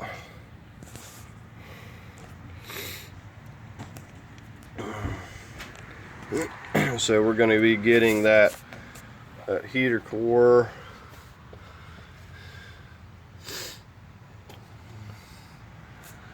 And you can see that we've just left the AC compressor right here. It's fine. So anyhow, we've got it lowered back down. We're just going to leave it here for now. And here, just got this sitting over here on some cardboard. We got those bottom bolts out, so we don't have to worry about that. And so the engine's no good. We're just going to set it aside. We'll, you know, keep it for parts though, because you never know what we're going to be needing off of this. You know, depends on what comes with the engine, what's going to be broken on it. Have not got the engine yet.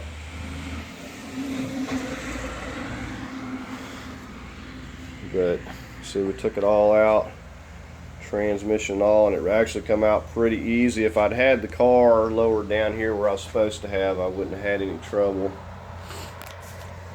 So anyhow, we got it out. Okay, before we work on separating the transmission, we're just going to start working our wire harness loose and kind of just folding it back over to the transmission. So we're just going to start taking everything loose and kind of labeling it here, and then we're going to get to work on removing the starter. Okay, so on these injectors, you just pull this gray part up. It's pulls up like that, and then you just give it a squeeze and pops up and off there. We're just going to go through and label each and everything here so we're not getting it mixed up, and as to how it routes. Okay, we've just been going through the process of labeling the wire harness, and as to where it goes, I'm just down here now working on the starter. And you have like a bracket that holds these wires, and you got a big 19 coming through there, big bolt that holds the transmission and that bracket, and both your wire harnesses kind of clip onto this. So we're going to label each one of these bolts. I've got a number there. I'm going to put a number on the bolt. Now this one just fell out down here. It's the only other one holding it, right down here. And it's a studded bolt. It's got that. The ground goes on stud and the nut onto that. So we've got it loose. I think we're going to have to probably get this brace out of here. I don't know. Let me see. Yeah, I can fit it out. So the only wire that's left essentially is the wire on the back there. But you can see it's not real easy to get at if it was going to be in the vehicle. So I'm just going to get this here removed, and we'll have our starter out of the way. We'll get in there, get to our flex plate next. Okay, so here's my wires. Just got them removed and set out of the way so they're not getting damaged. Okay, I was going to show you, usually you come through the starter, but you can see this doesn't allow you access to get in here because this lift is in the way and you can't get a socket on it. Only thing you could get would be maybe an open end wrench, and you would round your bolt off. So they actually have another access point. It's kind of in a sneaky spot. Okay, so over here on the other side of the engine, just kind of right in here, level with this, you've got a little plug that you take out, and then we can get our socket over here. Okay, we got our 17 millimeter on here, so we're just gonna crank this around. And I don't have the spark plugs in here,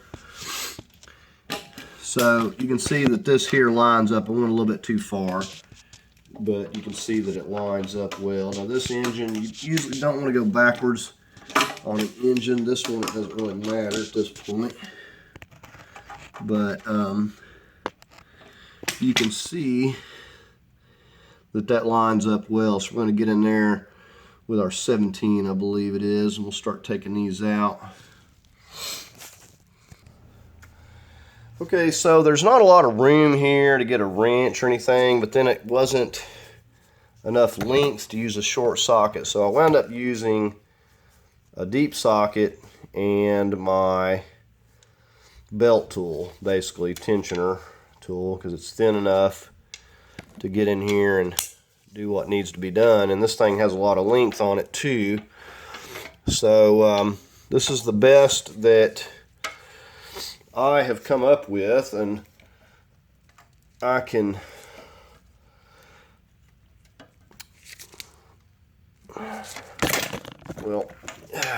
this is just going to have to work. I think I'm going to get my I've got it broke loose now. These are really tight. I'm going to get my thin ratcheting one and see if that works now. Okay, so once I got it loose with the big belt tool, my little ratcheting thin, right, can you see right here? I mean, you could use a swivel, I suppose, get this exhaust out of the way, and that would probably get the job done. But I've got it loose this way. I really don't. There's the first one. I don't need to take the exhaust off at this point, but we may wind up doing that. Okay, and say I'm having a hold over here on this crank while I'm breaking these loose, but I will say that this belt tool is making easy work of this because these are really tight. Okay, so the 3 looks like is all we've got. And these are some really heavy duty little bolts. But we just got 3 of them. I can tell by the way it's clanking around in there. So that's all we're going to go ahead and get on our bolts that we got labeled around the exterior and go ahead and get this separated. Alright, so we'll get started on this one right here. And these are really big bolts, some of the biggest ones I've ever seen in a transmission, so it's really nice to see a actual cast iron engine too. But like I said, we're going to take them. We know where these come from. We're going to label each and every one. Remember, we done got our bottom ones. Oops, going the wrong way. We done got our bottom ones off. The ones on the very bottom. So all we got to do is get these, label each of them because a lot of times there'll be different lengths. Alright. Okay, our next one up is right here. And I got labeled number 8.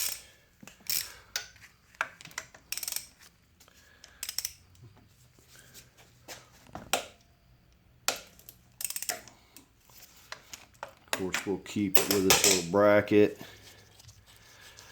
And we'll make note of where the bracket goes and everything. So we've got one more on the other side there. Okay, so we're working on the one up here under hose. I had to get a little bit more of an extension or a deep socket here for this one. We're going to try to work this. Okay, so I got it broke loose. They come pretty easy. This one's the one that's kind of right in under this coolant housing or spout. It's coming out of here. And this one, we're going to get it labeled number 7. Said all these bolts are a little bit different, they seem like. Okay, so now we're just over here. We're going to get on these 2 right here. Right, and these are 19s as well. Once we get these out, the transmission will be loose. We're just going to pull the transmission back because it's lighter than the engine. Now I do have a 2x4 up over on that other side of the engine to kind of prevent it because it wants to kind of top heavy and it wants to kind of tip over. So do make sure that your engine's supported when you go to pulling this loose because you don't know where it's going to try to move around to.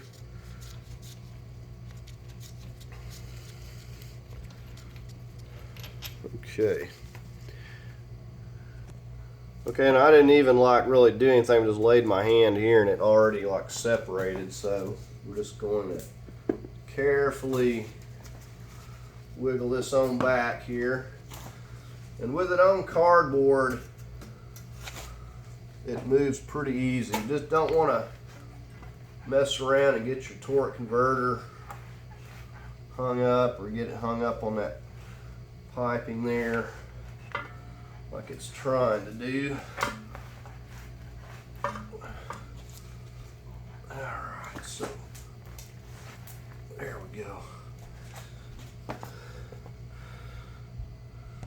Okay, and here's a look at this transmission. You can see that it does in fact just have the 3 spots on there, and don't see any leakage or anything in here, which is good. And the car's only got 74 or 75,000 miles on it, so it's unfortunate that the engine has failed so early.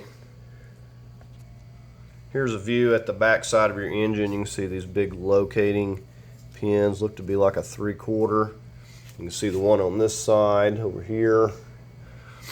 So those are the bolts that you want to ideally start first, but with the size of the bolts that are in this upper part of this thing, any of these bolts will should thread in there good. You just want to start them by hand, but these are really big bolts, so I really like to see that. So anyways, we've got our harness and everything off, and we've got the engine separated from the transmission, so we're pretty much just going to set this thing aside, and if we need any parts or anything off of it, we'll come back to it, but other than that, we really don't need it. Okay, we got our replacement engine here today, and we're just getting ready to go through the task of swapping everything over from this old engine. Now, unfortunately, so this one, sometimes they come with the exhaust manifold, sometimes they don't, and there's already a couple of broken bolts. Got one here and here, so I'm going to have to get a center punch and drill it and get my extractor and get those out. And that'll probably be the first thing that I start with, because that's something that's going to be time consuming. I'm just going to get that out of the way. So here's our old engine. Like I said, sometimes they'll just come with the exhaust manifold on there, but sometimes they're not, so you just got to swap over what you need. That's why you want to keep your engine around for a good bit to make sure there's nothing that you're going to need off the old engine, bad part or whatever. Okay, so I've been working on this for about 4 hours. These that were broken off in here are some of the worst I've ever seen in my life. I've took a lot of these out of exhaust manifolds. It's nothing new, but this one here, I was barely able to get out with my extractor, and I had it centered up pretty good. This one over here was centered up really good too, but I could not get it out at all. This one I actually wound up pounding out with my little screwdriver, because the extractor wouldn't work to get it out all the way actually, and this one over here, the extractor wouldn't work, and I had to wind up drilling it out. Now you'll note that there's a bigger bolt in there, and the reason for that is because I had to drill that out. Now I was careful to make sure that this was, I got this sitting on here to make sure this was still centered up good. So I've got a M10 by 1.5 bolt in there.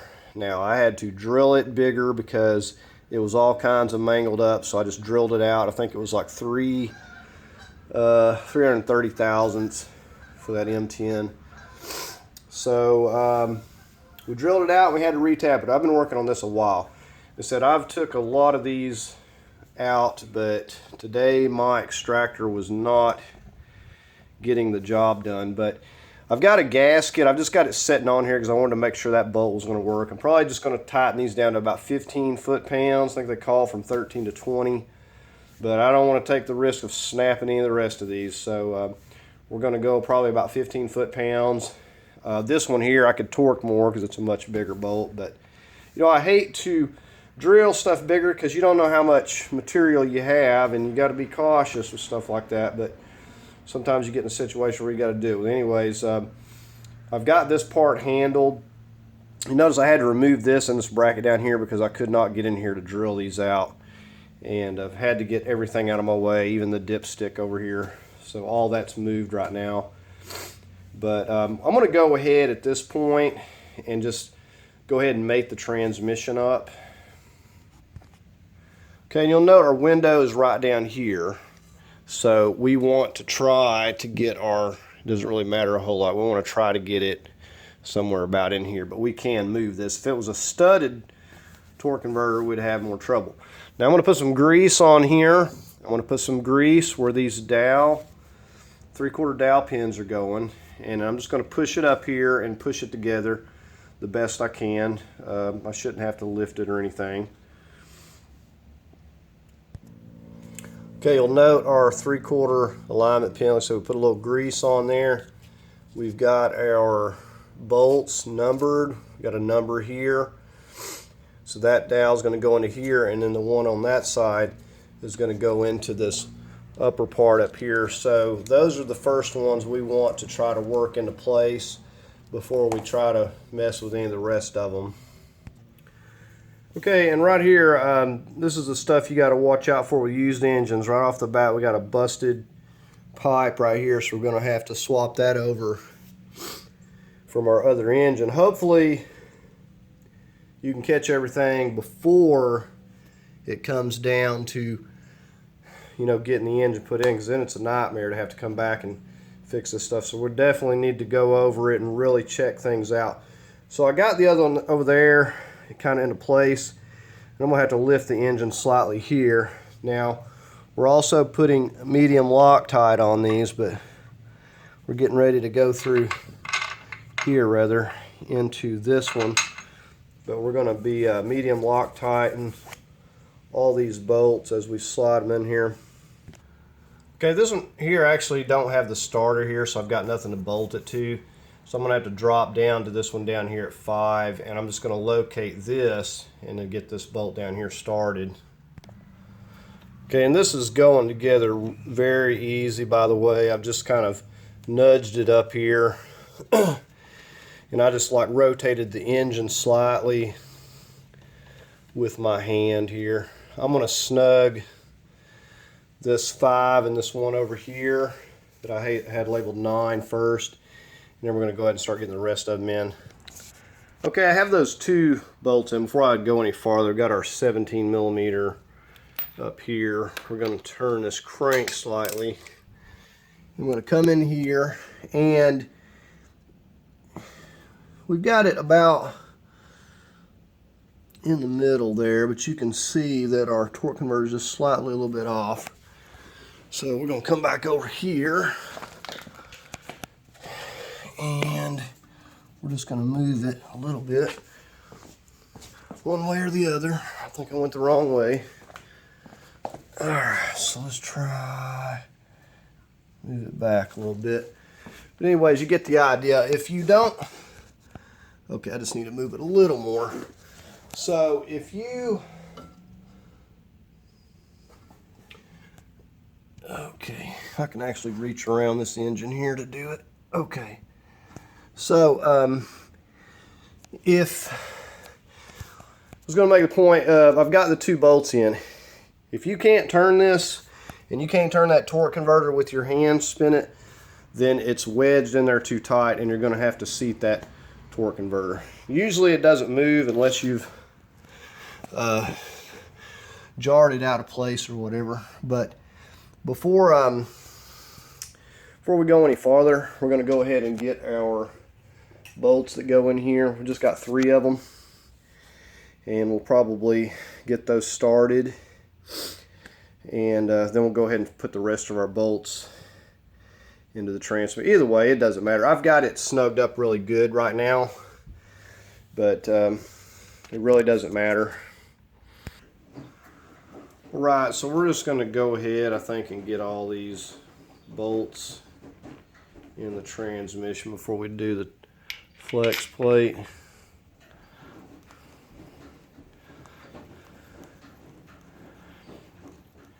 Now I went ahead and took that coolant pipe off over there, and as luck would have it, there was quite a bit of coolant still in it.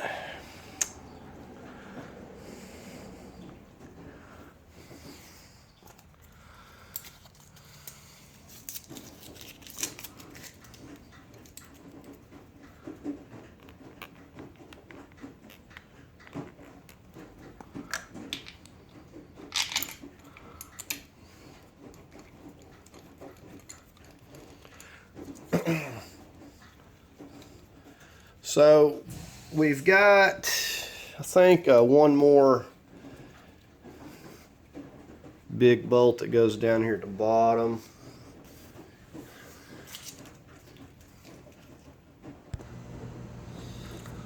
Okay, so we got our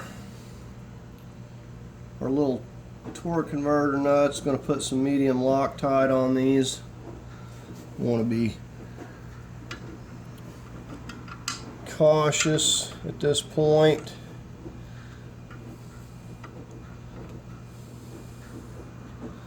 We don't want to be taking this back apart and having to fish a bolt out. Okay, so let's see if we can't. Got my 17 here. I'm just using a little swivel here to get them started.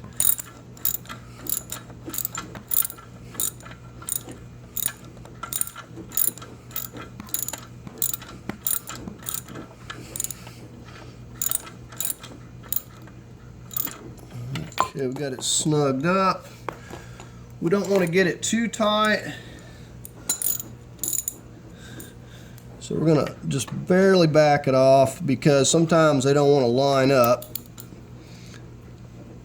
So we're going to back it off just a little. I think it's going to be enough. All right, so now we'll go ahead and rotate it on clockwise here.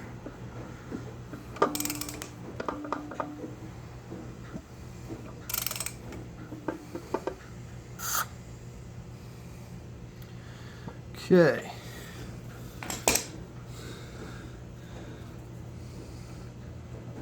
Definitely tell it's got some pretty good compression on it. I have not took the spark plugs out.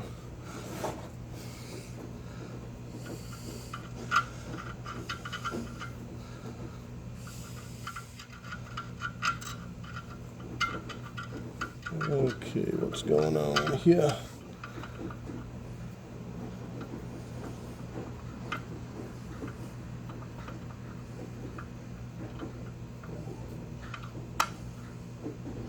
Okay, I think I may. Okay, there we go. So just be careful, don't want to drop them down in here. I didn't know if it was going to line up there for a minute. It took a second. Alright, so let's just do the same thing.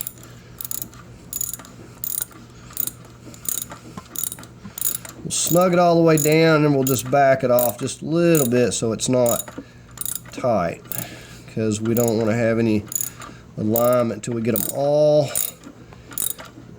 into place. Okay, so I'm going to back it off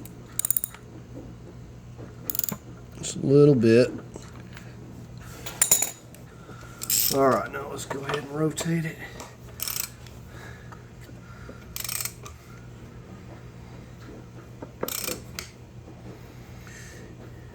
And of course we'll put our little rubber piece back on here when we get done. Alright, so you get the idea on these. I'm going to get this last one in, and we're going to come back and torque these down. I usually go about 35 foot-pounds on these. They're pretty heavy-duty little bolts. Okay, I've got my swivel to make it a little easier getting in here, but it does change the torque value some, so you got to be careful. Make sure it doesn't slip off of there, and we also have to hold it at the crank. So then we'll switch back over to my 6-sided because it's wanting to turn here. Okay, so I switched over to my 1/2 inch. Okay, so I got the first one 35 foot-pounds. Go ahead and rotate it around. Okay, we got those all torqued down. We double checked them, 35 foot-pounds, and we're going to get that plug back in there. We're going to go ahead now, I think, and get over here and put the starter in, and we'll get it bolted up. I think we can go ahead and do that without it being in the way, at least I hope. Okay, so we're going to feed this up in place. And we've already got some Loctite on this upper one here. We may put a little bit more on it.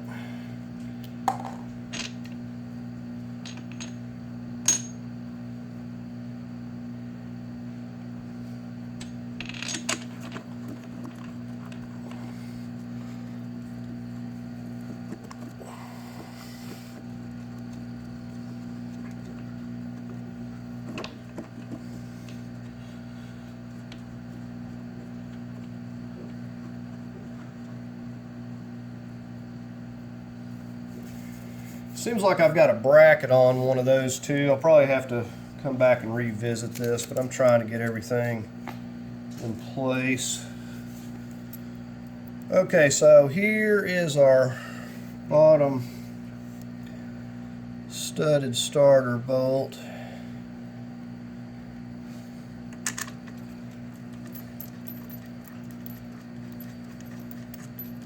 I said you can spend a day putting a lot of this stuff together, swapping stuff over, let alone having problems with broken off manifold bolts, so that definitely slows things down. Okay, so got another bolt.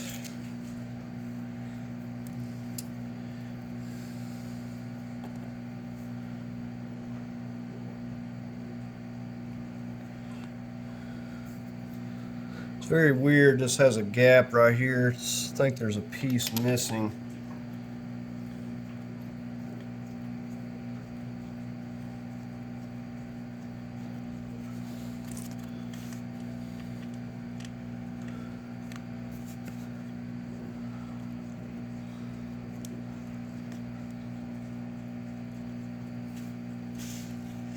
Okay, so we've got one right down here at the bottom that we can reach. We'll go ahead and get that as well. Okay, this one, make sure I've got the right bolt here. This one's labeled 3. So all these are different. You definitely want to label each and every one of these. I'm like second guessing myself, and I've even got it numbered. So we're able to get that one. What I'm going to do, all these big bolts, we're going to go along and we're going to torque those to 45 foot-pounds. We're only going to go 35 on these smaller ones here. So I'm going to work on doing that now. Okay, right now I've been working on swapping this intake. It's slightly different because this 2004. So the intake was a little bit different, so I'm going to swap it over. We've got a new gasket. Of course, this gasket really needs to be replaced anyway. You know, we don't want to put this engine in just to have some gasket problems. We want to get all this stuff handled while we're at it. So I've got the intake off the old engine. Pretty straightforward, and just getting ready to slap it on here. So we got a new Felpro gasket here. Okay, just getting ready to put this exhaust manifold gasket on. This is the Felpro that I'm going to be going with here. And we're going to go ahead and get it into place. We've cleaned the surface. And it should go on there without any problem. Remember, I got a big bolt I got to put in here, but luckily the rest of them are good, so I'm happy with that. This piece I had to take off over here. I did have to get a gasket for that. Still haven't got one yet. I had to order one. Now, these type of manifold gaskets really work well. Seal off really good. Let's see if I can find my... Okay. So we're going to torque these down to 16 foot-pounds. These are locking, self-locking.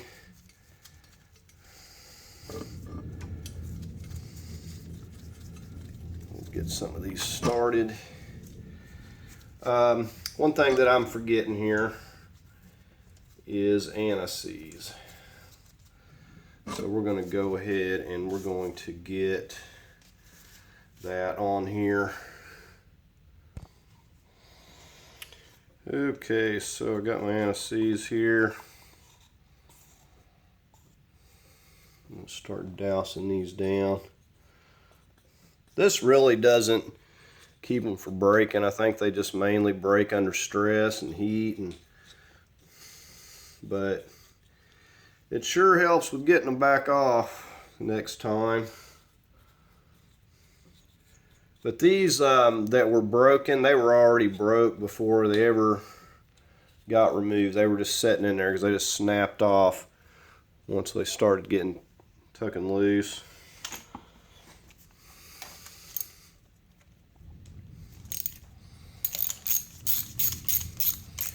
We won't get them tight until we get them all going.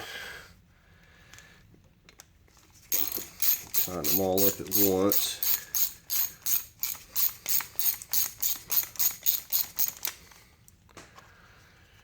Said the only other thing I've been working on was putting a new timing belt and assembly on.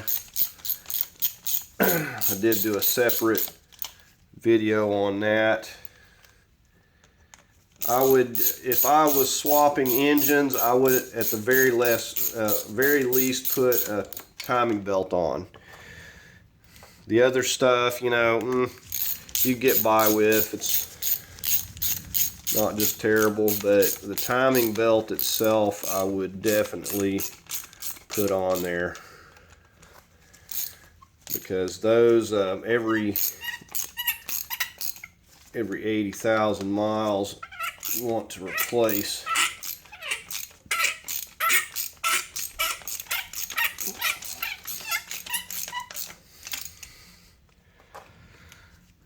Okay.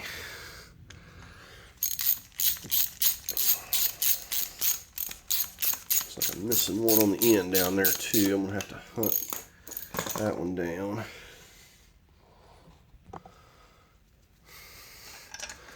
Said I have never run into a situation where I absolutely could not salvage a broken off stud in the hole. Usually if I have drilled them, I didn't get off center, and I was able to go back and rechase it and be fine. But in the case of that one, it got off center and just everything kind of went wrong. But we got a bigger one in there, and it's going to have no problem holding it. Just luckily there was enough material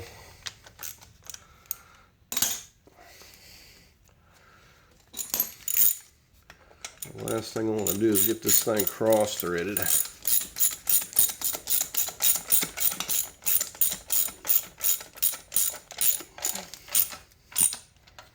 Okay, so we got that one.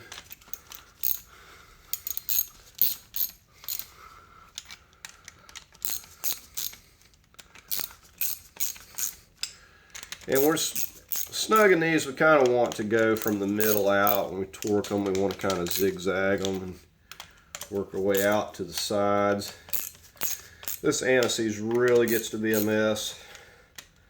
It gets everywhere, but it's worth it.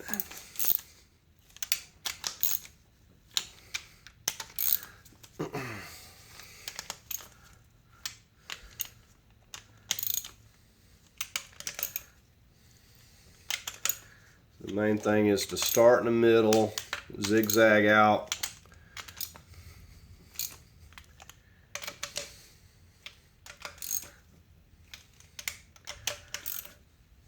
Alright, so I'm going to get the torque wrench over here and get started on it here.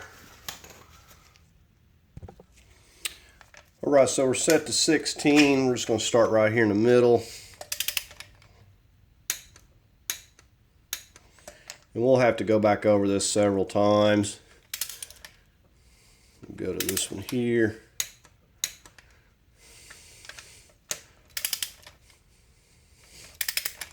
So these gaskets I've never had any trouble with.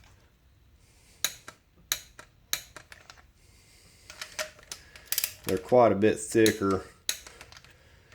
They really squish down and seal off good. I've had some that were in pretty bad shape and they surprised me and they still sealed off.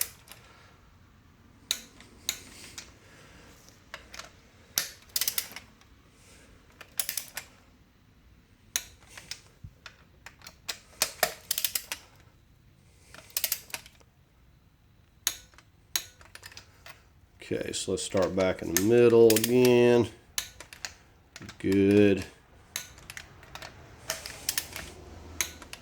Yeah, the last thing you want is to get an engine together and start hearing a leaking exhaust, tapping and pattering and leaking.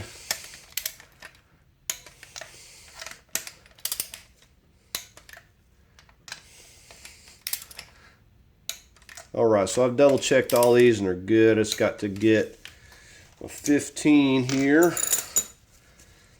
Get on my big bolt.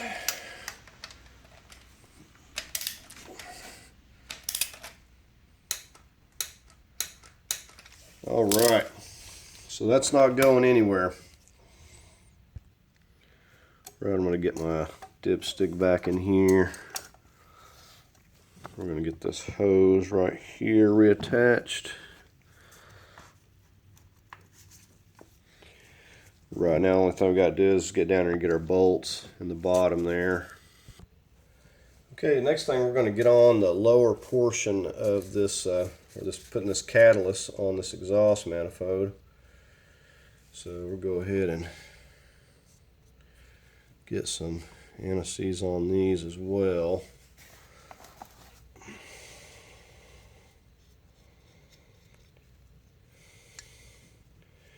It really does help a lot to put this on. Next time you have to take it off, it will be so much easier.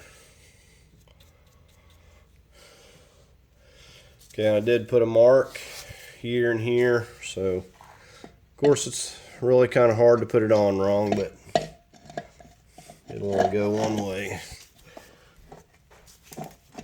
So we'll go ahead and get these started. These are 13s.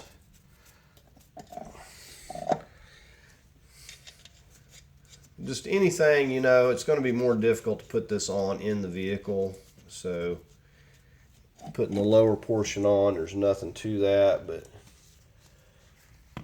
all this stuff we want to have done already before we go back in the vehicle.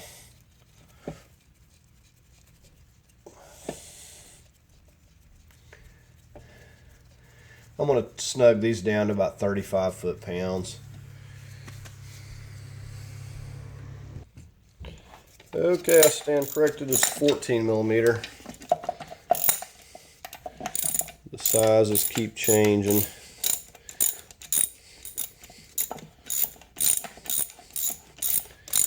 So it's not a bad idea to change out this little ring gasket. It's up to you if you feel like it needs it.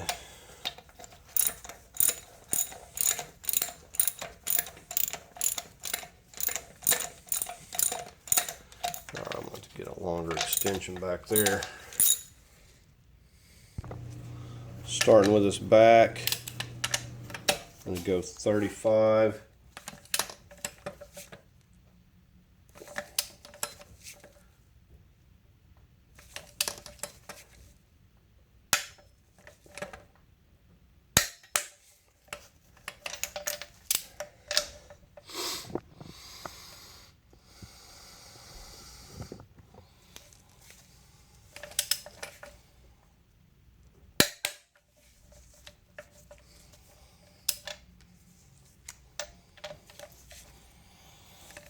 Only other thing we got is the heat shield.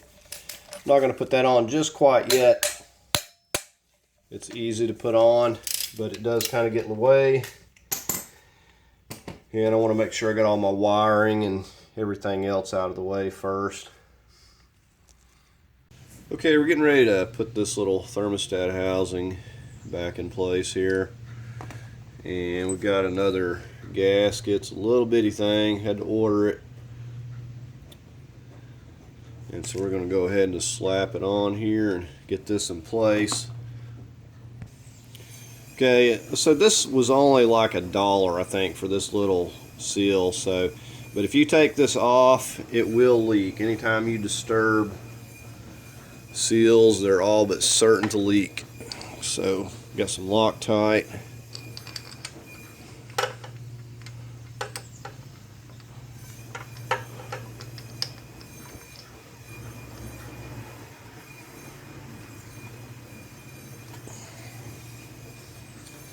This is an E10 Torx bolt.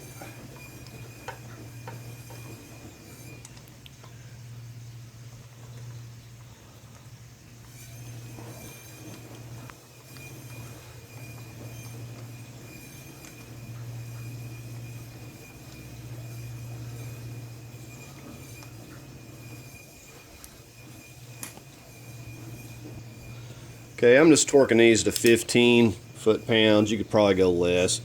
Doesn't have to be terribly tight on those. Okay, everything's looking good. I think we're going to go ahead and start working on getting our harness back on here. So we got everything numbered and labeled, and it's just a matter of getting it back into place, but nothing difficult. So I think we're going to go ahead and do that, and we'll double check some stuff. I need to torque that starter, that bottom starter stud down there. Other than that, I think I've got everything else buttoned up. So we're going to get started on the harness here. Okay, so I said everything's labeled. I started with my harness. This snaps into place right here on this bracket, and I'm just going to kind of start here and work my way around, and we'll get everything that's right here. We know this is going to the alternator, so we'll run this up here and get it fastened. And we're just going to basically, I'm going to start at the point where I know the harness is going to go, and just kind of just work my way around. And said I labeled it where everything clips, so there's not going to be any confusion as far as getting this back in place here. So we got our oil sensor. It's going down to here, and the biggest thing is you know, getting things routed back the way they were, so you're not getting stuff crisscrossed and you don't have to come back and move something later. But go ahead and clip that oil sensor in down here. Okay, so we've got a ground 38. We're gonna have to put these two wires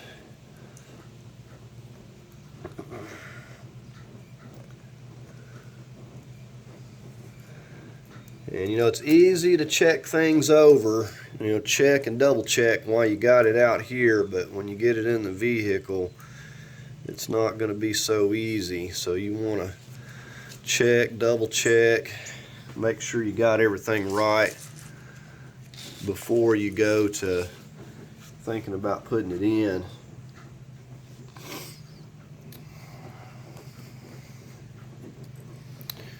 Okay, so this is going to connect to this.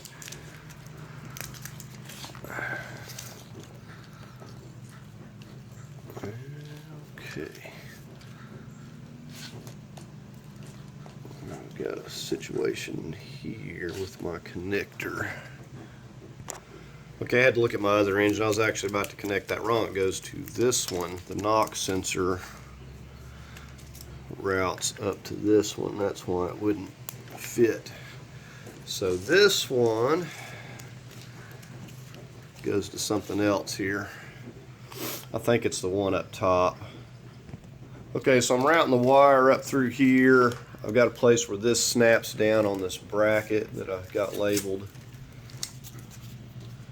And it has been a few days since I've done this, so I'm starting to forget. I think it goes, it's either under or over that, I'm not 100% sure. But this goes to this other knock sensor that runs to the other side. I'll snap that in right there. And now we've just got our injectors up here. Okay, so now it's just a matter of getting these clipped, and I've labeled every injector just to avoid any confusion. And these just have these little push down locks. I'm going to have to get this out of my way. Okay, see the push down lock, just push that down after you get it on there. Once it's, now to lock it. We're just going to do that on each of them. Okay, and this right here is going to go to our throttle housing. Push that gray lock back. Make sure it's fully seated.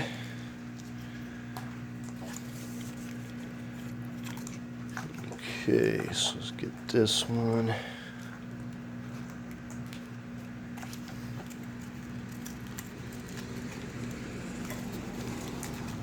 Okay, and this little connector right here that we've got labeled.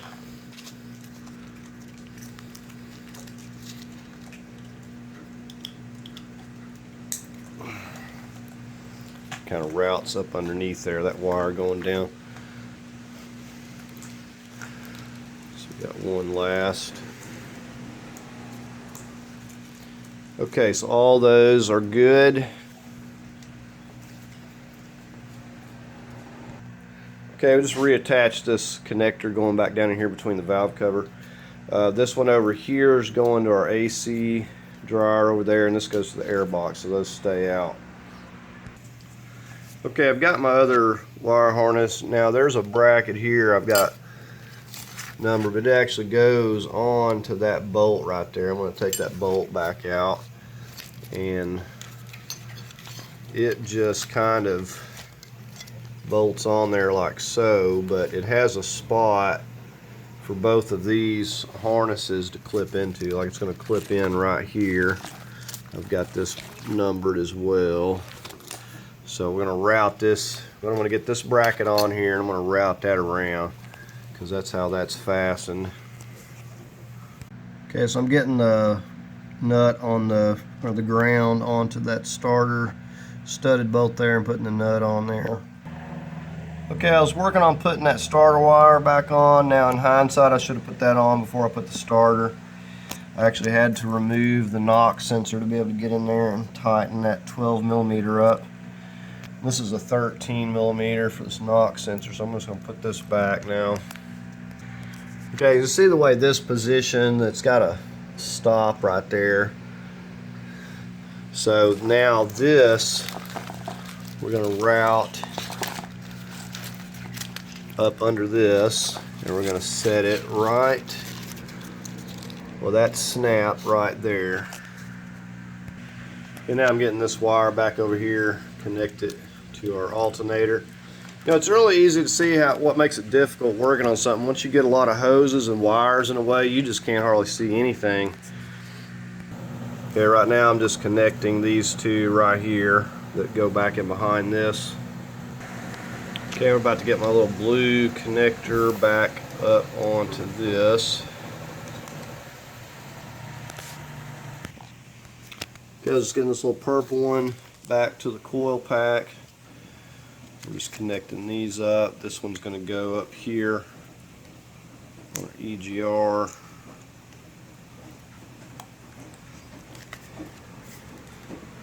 Got this sensor, very straightforward. And I had these numbered on the other engine. I'm just using this one here. I can swap it over later if need be.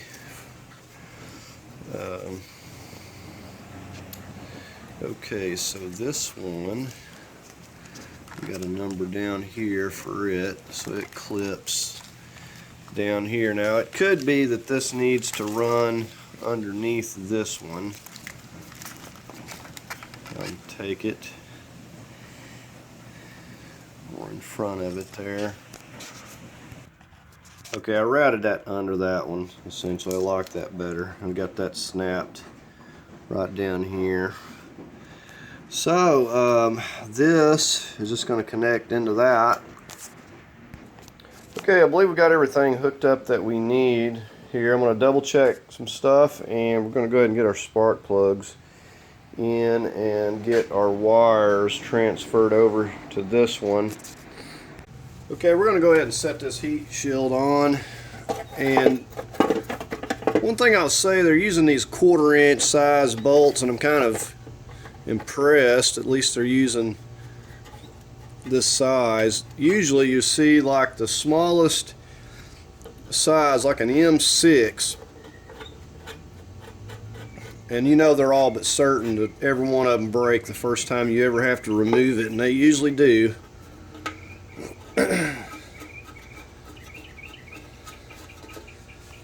So it's nice to see some decent sized bolts. The problem is all the heat and rust, and they just don't last. I said we got anti-seize on each one of them, so go ahead and snug them down if I can find my wrench here. Okay, so we got the 12mm, just got a little 1/4 inch. Don't put them very tight.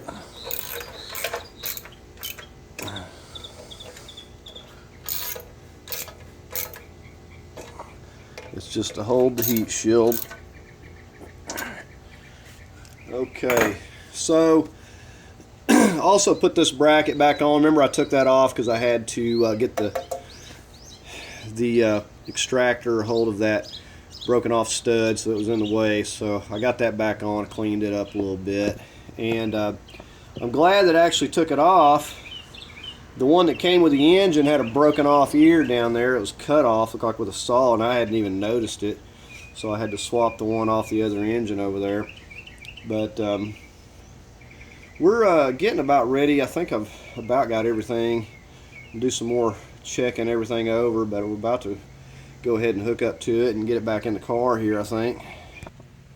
Okay, so I was over here working on putting this bracket that runs from this intake and braces down here, and I actually lost one of these bolts. And one of the things that I gave up on a long time ago is trying to find bolts, because it's almost impossible. Sometimes they just disappear no matter how meticulous you are. There's always going to be one bolt or something that got misplaced somewhere. So what I do is, like this old engine I got, strip it down, every bolt and nut that I can use, throw it in a bucket. And next time you run into this problem, instead of spending, you know, hours looking for a bolt, you can just go grab one the same length and put it in. So okay, we're rigged back up to it pretty much the same way we came out. We got the chain going from one of the lift points to the other. I just kind of got a loop in it with a bolt, and then I've got a strap running from the mount over there tied down, and so that's how we're going to be lifting it. Let me give you a closer look. Okay, so see, we just got the bolt come through here, not a big deal, and just a short piece of chain, got a loop in it. We tied our straps, got a couple straps there, and it's just tied around this. So we're going to go ahead and hook up to it and see how it's going to lift up and hopefully get it set in the car. So this side here will just set right down, and then once we get it close, we'll just slip this mount on and we'll be home free. So really not a big deal. Okay, so we got it lifted up here. Now in cases where it wants to kind of swing where it wants to, I'll get a strap on here and hold it as I'm lowering it so I can kind of guide it where I need it. But as you can see, this is working out real well. It's balanced out real nice. So we're going to go ahead and start working it over towards the vehicle here. Okay, I'm getting it close to the car. I'm going to lift it up.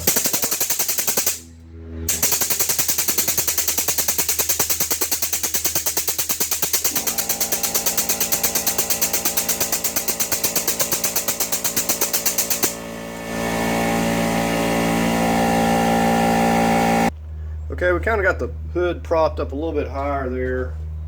Just hopefully it's going to be out of the way. We're going to see how it's going to go. I got to get it up high enough to clear the front of the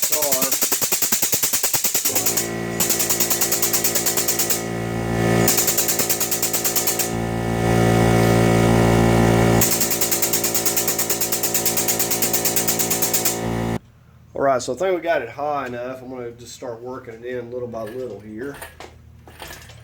I just looked and made sure it's clearing. And I'm going to have to bump it a little bit to the left here, I can tell. Okay, so as I work it past the front bumper here, I'm going to go ahead and start slowly lowering it down. Now I got to watch for the hood so I don't hit that up there, because it only opens so far and it's a pretty tight squeeze.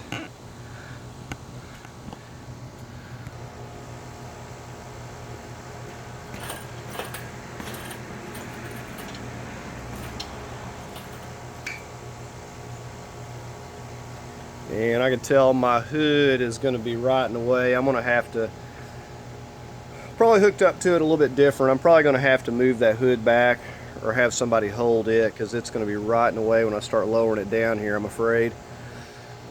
But we're going to slowly start coming down with it here. I'll see what it's going to do. Okay, so I'm going to ease it down just a little bit here. Very cautious at this point. Yeah, I'm getting real close to that hood, so this is not going to work as is. Okay, I was able to ease it back a little more. Now, you don't want to like force your hoods, you'll spring it, but if you have to, you can take the bolts loose. But I was able to get it back a little bit farther. I just didn't have it back far enough. Ease it down. But I still may have to wind up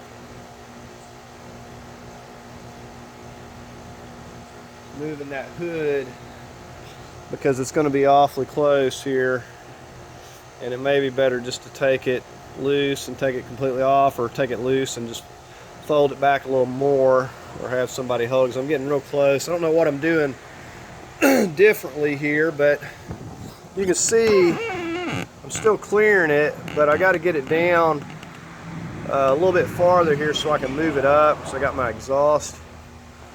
So we're just easing it down. I'm just watching that up there.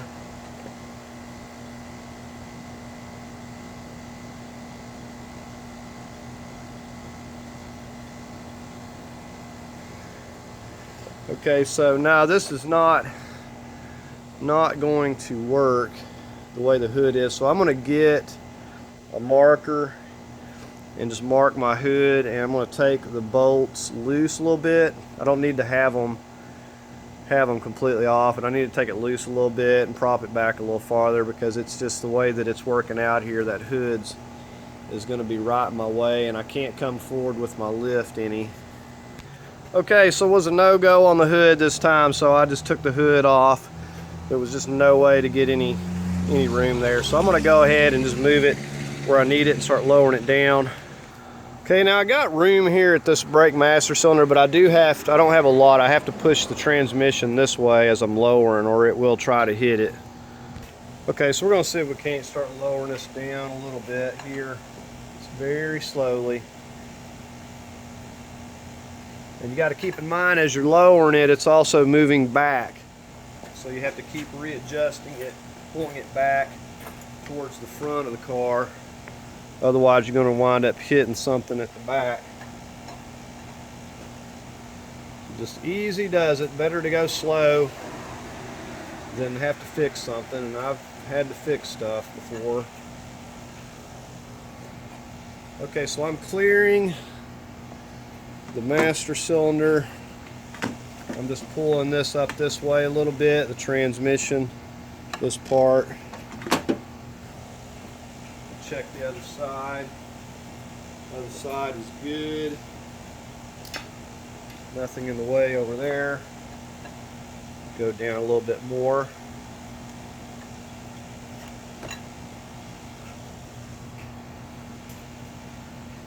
Okay, so I need to come back a little bit. Just bump it back a little bit. And I'm using this strap here to keep it from spinning around on me. Okay, I'll just give you a walk around here. So you can see the only thing that we're having to contend with is this right here. I'm just having to be cautious and watch that. I really don't have anything else to even watch for. And I just pulling this part of the transmission up this way a little bit just to clear that. And like I said, as you're lowering it, it's going to move back, so you got to keep bumping it back towards the front. I got this hose right here. I could take that off, but it's gonna be flexible. But you can see there's nothing here. We just got a couple heater core hoses and fuel lines. There's nothing to worry about. This is my power steering line. I don't think it's going to be in the way here at all, but I'm trying to remember if I had that pulled up a lot more than that or not. Okay, you can see we're pretty much home free here. I'm just going to continue to lower this a little bit.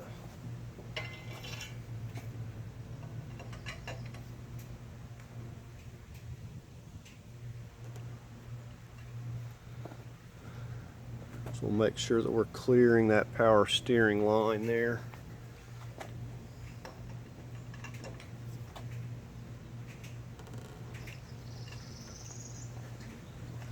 It's looking good.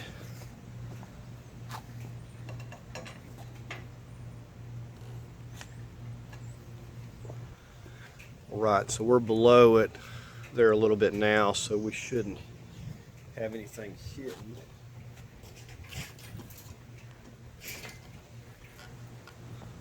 Bump the engine back over this way a little.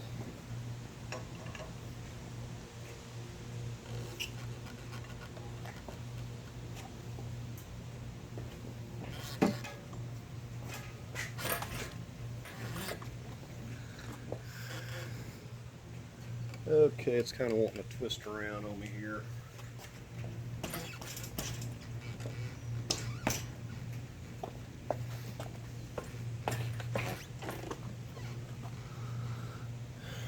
All right, give me a second.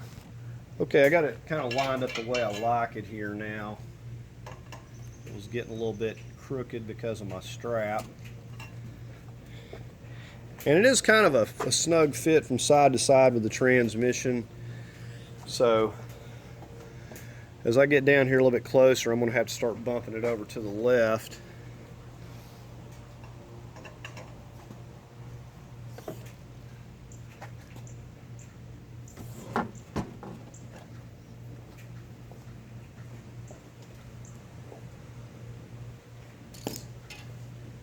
Okay, so we're not on anything. Okay, so I'm just slowly lowering it down. We're going to get it on this transmission mount here first. And just, you know, stopping to take a look at stuff and see, like right now this thing's getting caught over here. Okay, so let's come on down with it a little more. And you can see it's kind of a delicate process, because you got to be careful. You don't have a tremendous amount of room, and you got to make sure that nothing's getting in a bind. Okay, so I just got a little bit more to get there. I'm probably making it more difficult. Now I know one thing is that this is not as level as I had it when I was coming out, so I'm sure I'm making it more difficult than it's got to be. Okay, you can see I pretty well got it where it's like lined up here, so we're all good on this side. So I'm just going to lower it down a little more. Coming around here, it's up a little bit higher, but everything is clearing okay. We'll have to watch out for this power steering here. Probably going to have to bump it over this way and get below that. But anyways, we're going to keep lowering it down. We're just watching some stuff and make sure that nothing's going to get in the bind. We just about got it to where we can set it on this mount. We don't have to bolt it in right now. This will hold it.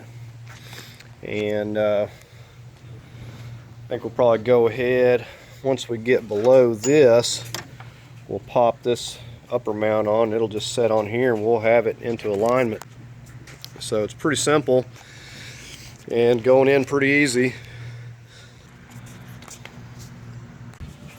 Okay, so what I'd had here, I had to pop this AC line up so I could pull this power steering pump up here where I needed it. Okay, we got our mount over here, got us some medium Loctite. We're going to start working it into place. Okay, so we're going to start slipping this on. Probably can just move this thing into alignment at this point. So it's not very hard.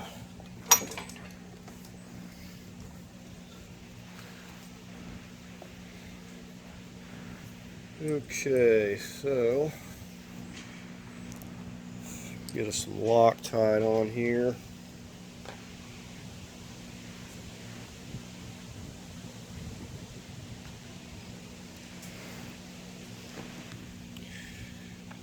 Get our first one in there.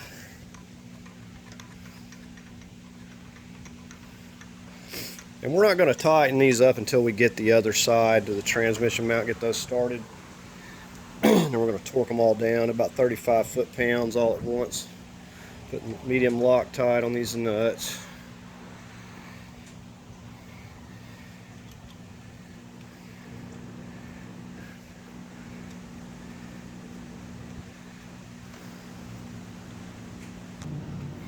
Okay. I just got the one right here. Now we'll go to the other side and work on our transmission side. Okay, we're going to try to pull this into alignment here. It's still on the lift, but the lift is really not doing much. Again, medium Loctite. And we're going to get all these started by hand.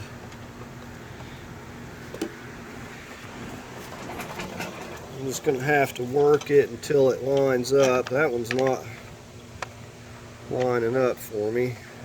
Try the one up here. Okay, that one's going to go just fine. Let's try the one back here. It's just a little bit off. Like it needs to go a little bit towards the passenger side there. I think I'm going to have to pull it from the other side.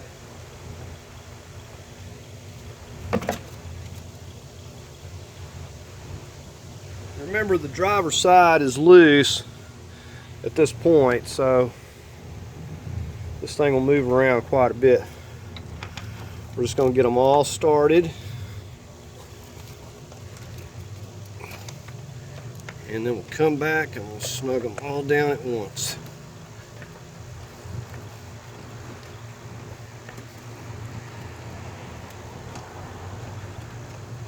Make sure I can thread this down all the way by hand.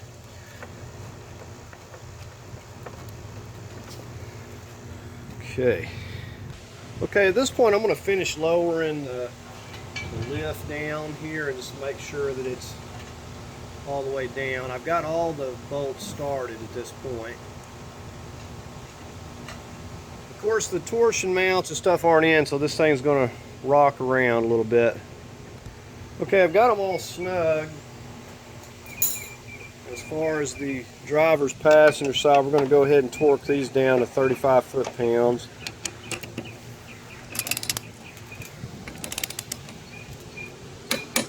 said, the lift is not holding the engine or transmission anymore.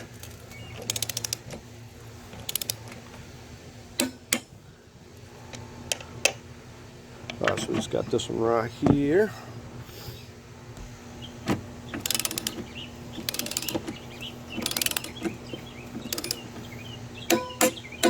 Alright, so we're going to go ahead and go over to the passenger side now. Okay, now we got our 14. We're going to go 35 on these as well.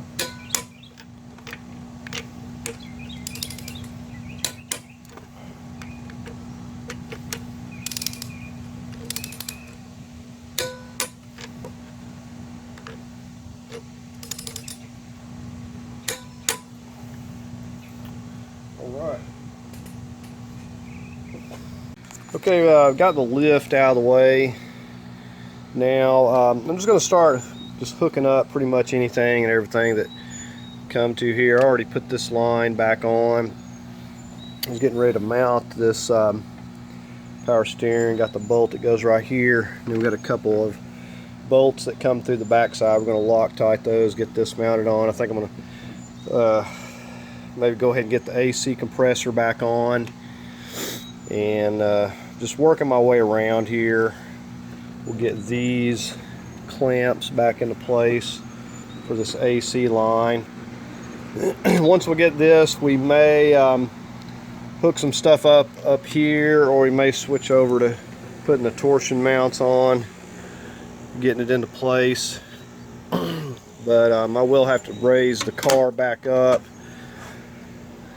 to be able to get underneath to really do much of anything. Okay, so right now I'm just laid under here and working these 3 big bolts on the front of the AC compressor.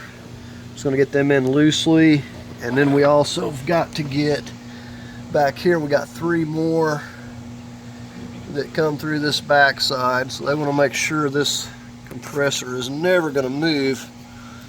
And we've got a clip right here. Go ahead and connect that. So we'll go ahead and get this in place while we're at it. Now, one thing I was going to mention that I haven't took a look at, I don't know how many motors I've got that the plug is like stripped already, so I'm going to check that here in a minute, because if it is, then there's no point in messing around with this oil pan. We'll just rip it off and get the other one on, because it's happened several times, and that looks like possibly an oversized plug. I don't know. Okay, so we took the time to go ahead and pop our new belt on. Not a big deal. I've got the AC compressor on and bolted down and everything, front and the back. Getting ready to put this bracket here back into place and get our bolts. And we got Loctite on these.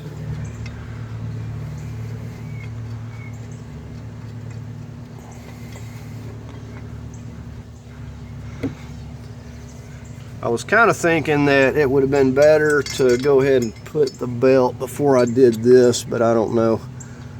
Actually, I don't think it would have made much difference.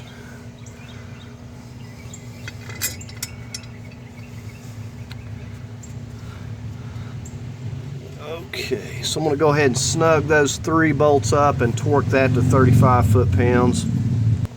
Okay, so now we're going to get this one torsion mount in here first. I'm just kind of tired of this thing flopping in the wind here. This part here is pretty easy to get in place. We're going to try to rotate the engine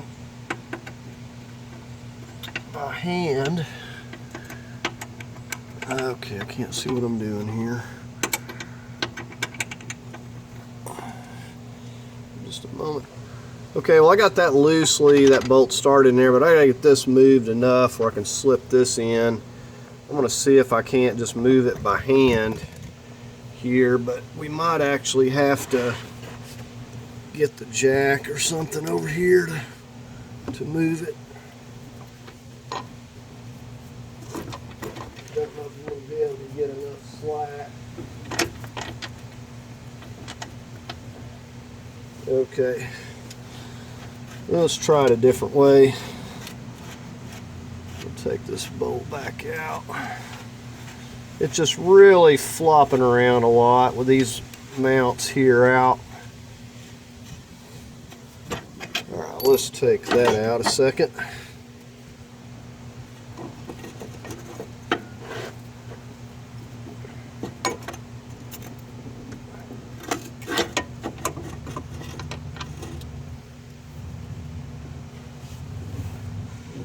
Alright.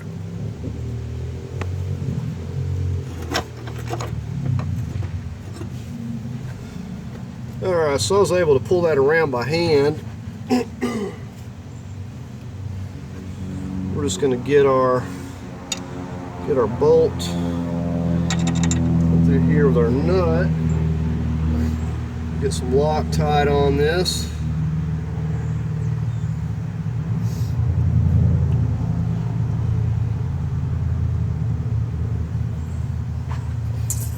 And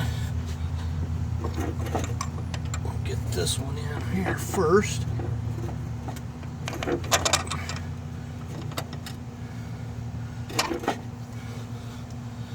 We'll get that nut on the back side.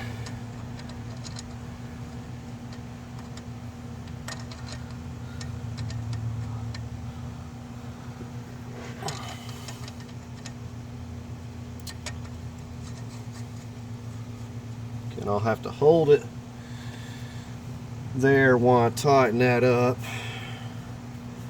Okay, so now we're going to see if we can't pull this enough to line this other one up. Just pushing it by hand. I'm going to crawl underneath to do this. Okay, I easily crawled underneath and got that started. Just couldn't see it from up here.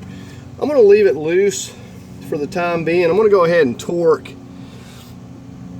this one here, but I'm going to leave this a little bit loose. So when I go to do that other mount, I'm going to kind of do them at the same time. The one that's back underneath there, but I'm going to wait on that one because I want to get this vehicle up a little bit higher before I go to crawling under there. Okay, we're going to go ahead and go back here and get these fuel lines reattached right there. Okay, so we got the lights going on the left.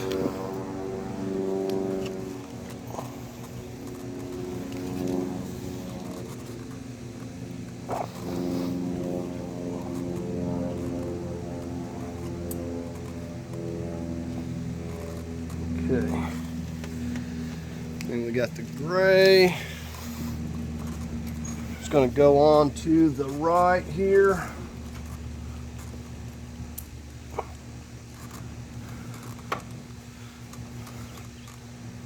Just make sure it's snapped down good.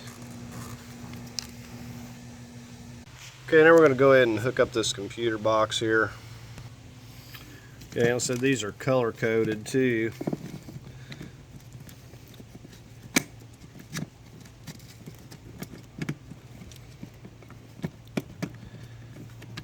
Okay. That should snap plumb down there and lock under that.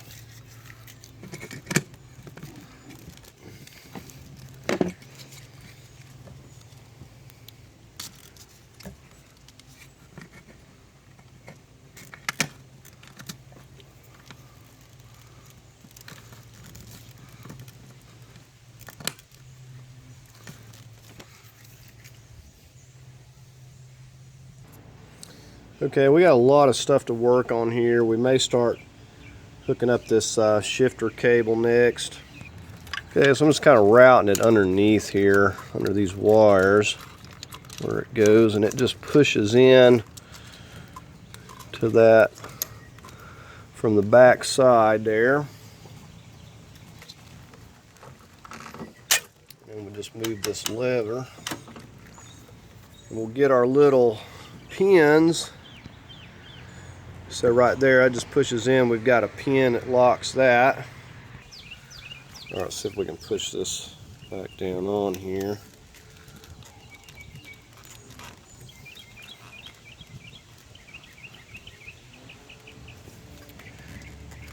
Okay, I don't think if I've got that the right way. It just doesn't feel right.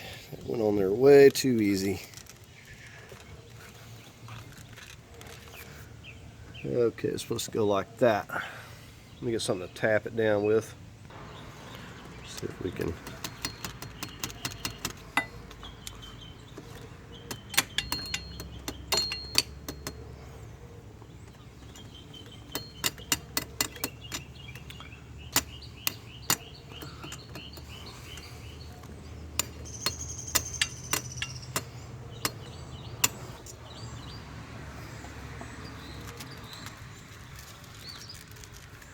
Alright, that's locked down pretty tight. Okay, and over here we just got the, push that on, we got the little pin that comes on this side.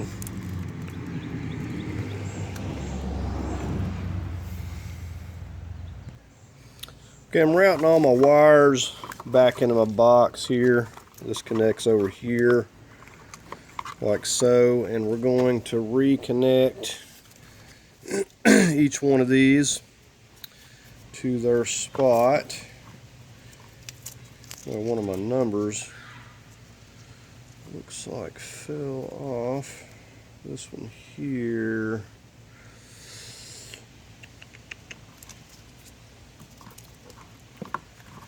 Okay, so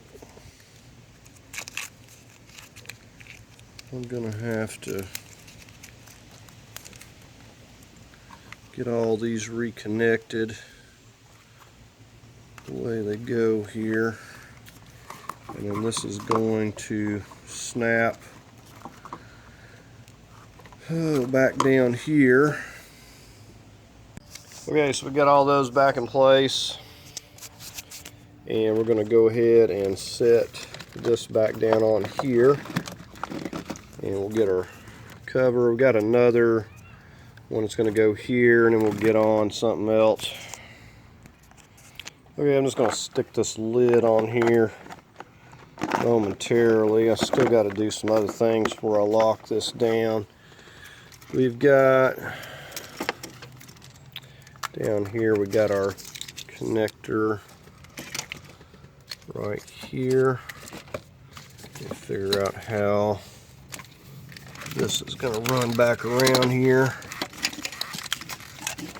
Sometimes I do a better job of taking pictures and stuff as far as route, and it gets kind of confusing. I mean, you know you got things back right, but then you just twist that right there back on until it locks down all the way. It's really a pretty simple one. We got a connector. It's going to go right here.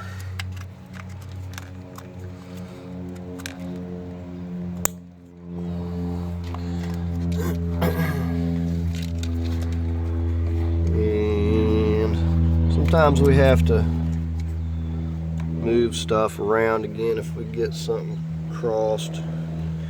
This the ground, we'll put that back.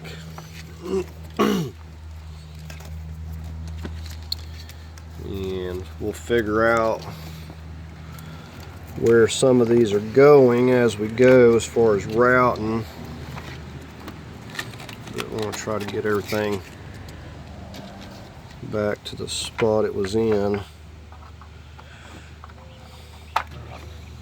So get that.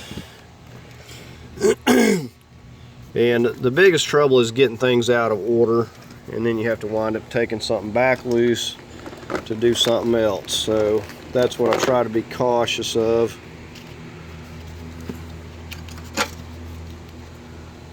Because it's all but certain to happen. Okay, so we got this here. We got this connector. We're going to put it right back there.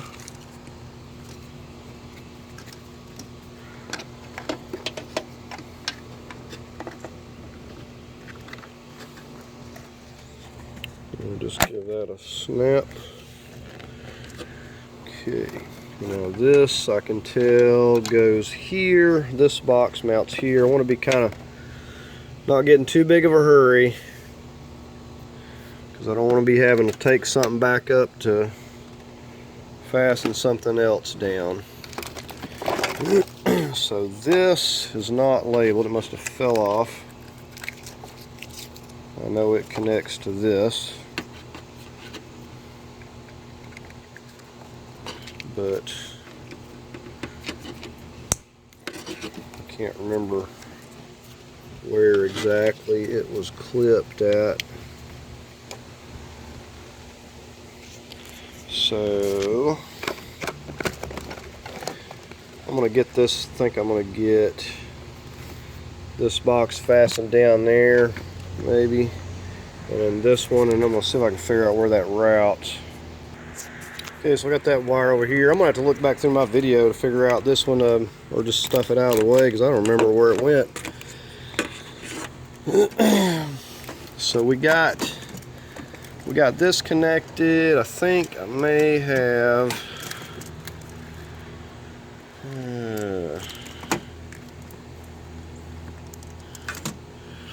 we're gonna have to get that other box in here, but I want to make sure this vent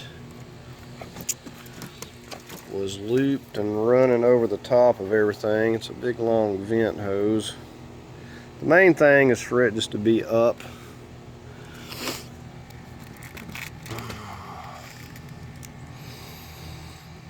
So it's looking like we're getting everything. We've got this vacuum that needs to go back on here. I'm just going to double check over everything and get our cooler lines hooked back up down there. But it's really, there's not a whole lot. I mean, once you got everything harness on the engine, it goes pretty quick once you get in here. I probably could have left this. I just didn't want to take the chance of it getting damaged. Okay, I put that vacuum hose back on the intake right down there. I think the next thing I'm going to do is go ahead and pop our heater core. Now these, one's bigger than the other, so you can't mix them up. But we're going to go ahead and pop those on. Okay, and just to forewarn you, a lot of times when you move these hoses, they'll start leaking. The best thing to do is get yourself a screw clamp, and if it does leak, get yourself a screw clamp and just move this one back and put the screw clamp on there, or take it off or whatever. But these are known to start leaking, but a screw clamp will solve that. Okay, went ahead and just got this hose into place, going down to the radiator there. And we pretty much have got everything hooked up here. I think we're gonna go ahead and work on getting this battery tray back in over here, and we'll just give it a look over. We do have to get this reattached.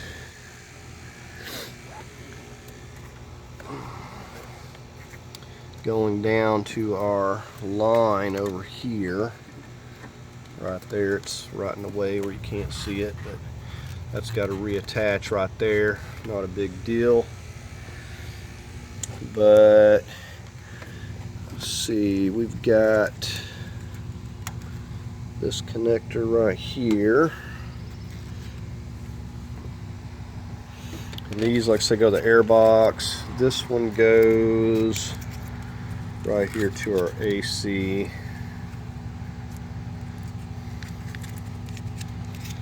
So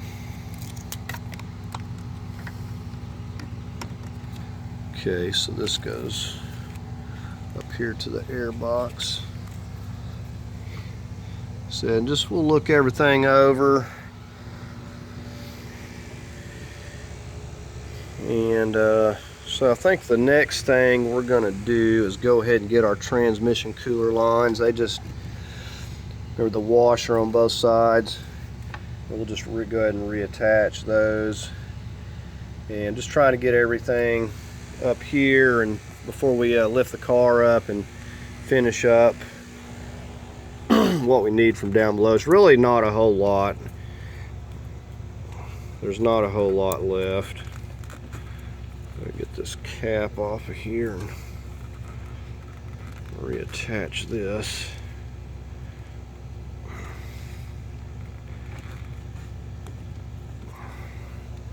Okay, I'll just get that clamp back down there on that.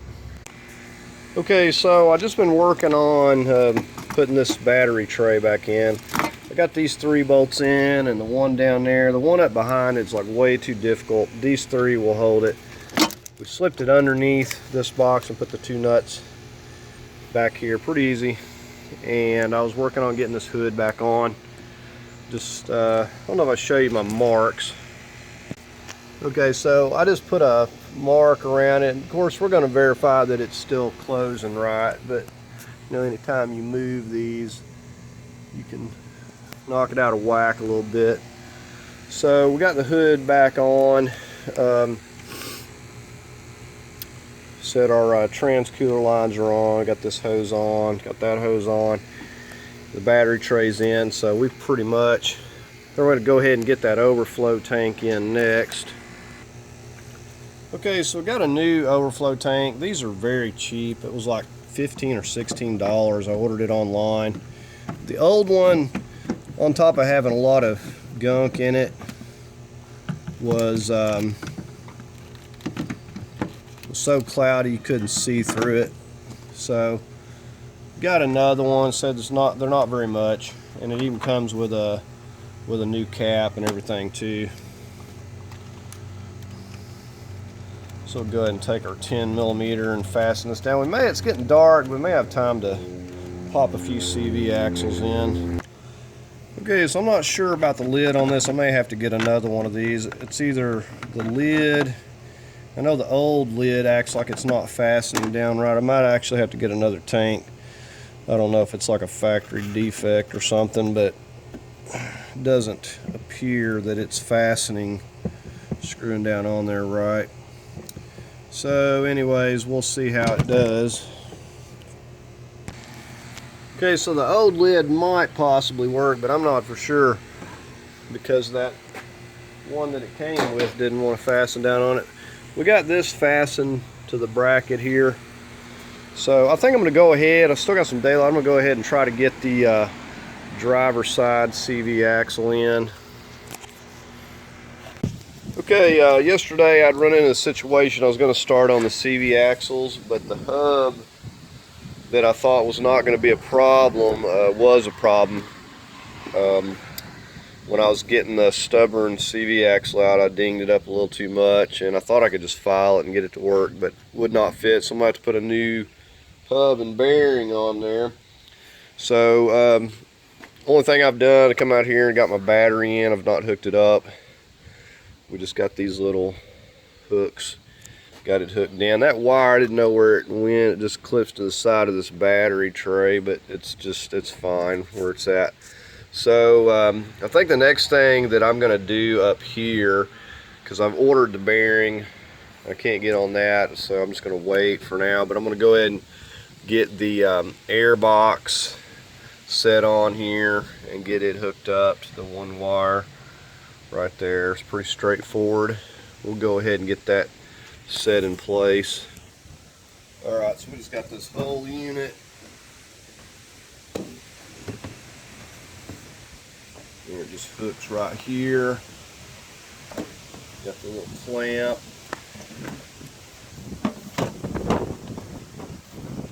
Just pop it down into place on that side. Now the band's back underneath here, but it goes on there real easy. Go ahead and get under there and fasten that band. Okay. There we got the connector.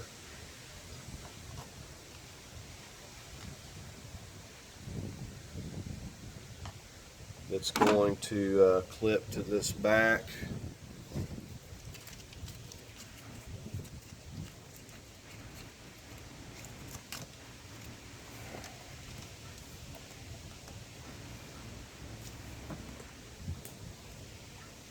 Okay, so we got that secured. Okay, so we got our box set back down on the grommets over here. Here's your other set of grommets. Now you can just take this bolt out, snap it on there, and then tighten that bolt as well. You can see we've got our connector plugged back in. Okay, we're getting ready to pump the transmission fluid in over here. Already got the oil in. This is the old fluid we took out, and it's exactly the same amount as this in this new jug. So we've got the pump tool, this little extender. I got this at Harbor Freight. Now this doesn't fit the lid where you can screw it on, but it doesn't matter as long as it goes down in there and can pump it out. So we're going to go ahead and get on there and hopefully not make a mess. Okay, so here's our little special square 5/16 square head, and you note it's got that seal on there. Okay, this has got a pretty long hose on it. You can see how that clips in there too. So it's a cheap Harbor Freight. Okay, so we're just going to start pumping it here. You can see it's, we're going to pump every bit out of here. We're just going to take our time so we don't make a mess, hopefully.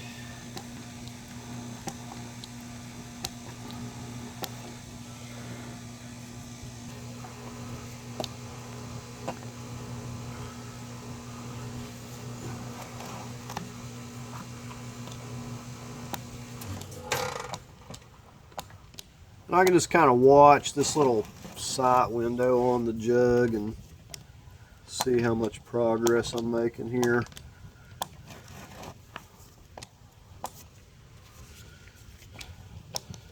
So far I've got like maybe a quart. Now, very important to make sure that your drain plug is tight. Surprisingly, okay, I'm going to have to slow down. I got some dripping going on. Let me get my pan. Okay, so I tilted it to one side and I got a little bit more, another quart in there, but I simply can't get all of it in right now. So I'm thinking that when I moved it, the fluid settled. So I'm going to have to actually get it circulating a little bit before I can put the rest of the fluid in there. So we're just going to continue on and come back to this, but I got about half the jug in it. Okay, I'm getting ready now to just push this bearing in over here because I'm about to start getting my CV axles and stuff in, and I've got to fix this one.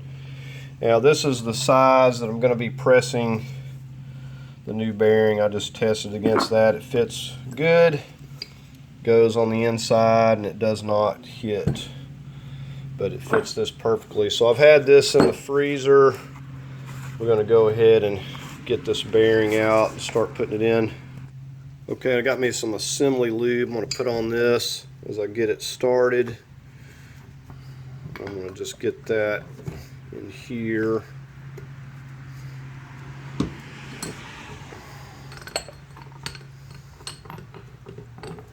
Get this set up. Now I've got to get my nut washer on this side. Okay, I actually swapped this around because I want my nut over here. I'm going to put a little bit of this assembly lube, help it go in. Now I'm going to try to get it started straight.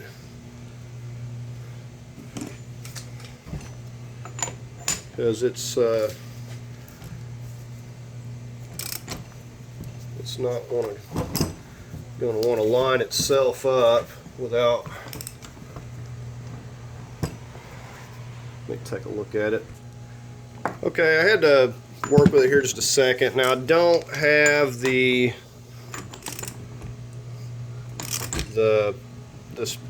piece here centered up real good, but once I got it started, it's going real easy now. I said you'll know when it gets bottomed out because it'll really you won't be able to move it once it gets to that point.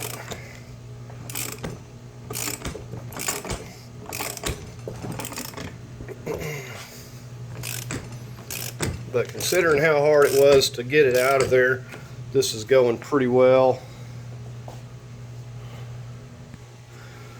All right.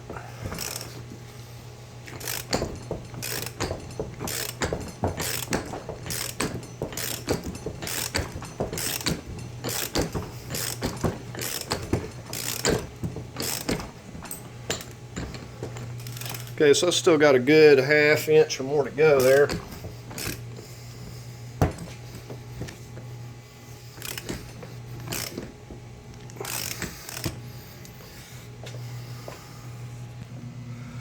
Okay, so I'd extend my ratchet out here. It's getting pretty tough.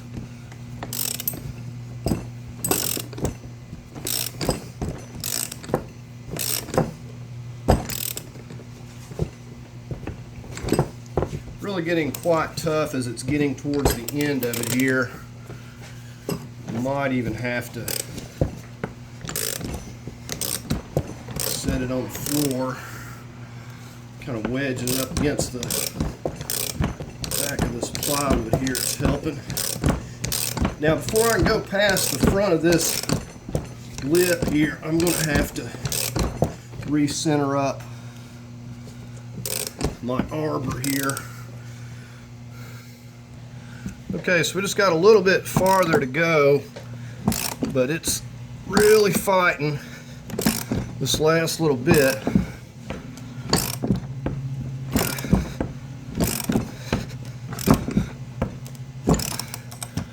Right, just a little bit farther. Okay, so that's it right there, because it wouldn't move any farther. So we're just going to break it loose and make sure our big C-clip will go on.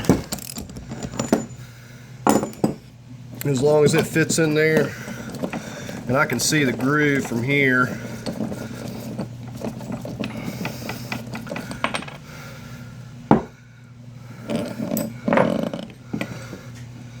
See that right there.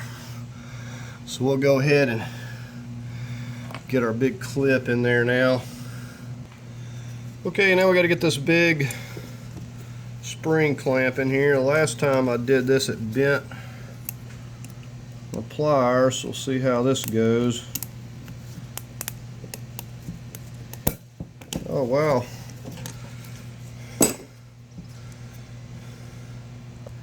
Okay, the next step's going to be pressing the hub in here, but I've got it in the freezer. I'm going to let this warm back up. So I'm going to go work on the passenger side here.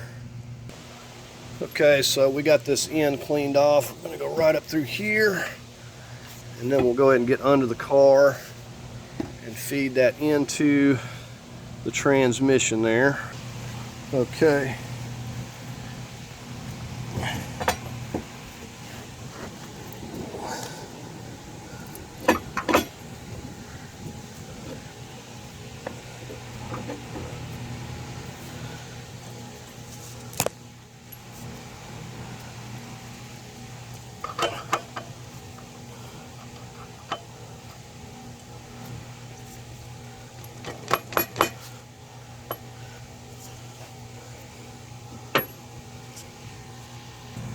Okay, I just used a kind of a jackhammer action with the CV for a second. It popped on in there.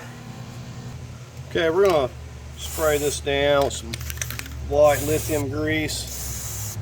If these are just greased with some form of grease, you don't have these problems when you go to remove them. Okay, we'll go ahead and just feed it right on up into this knuckle here.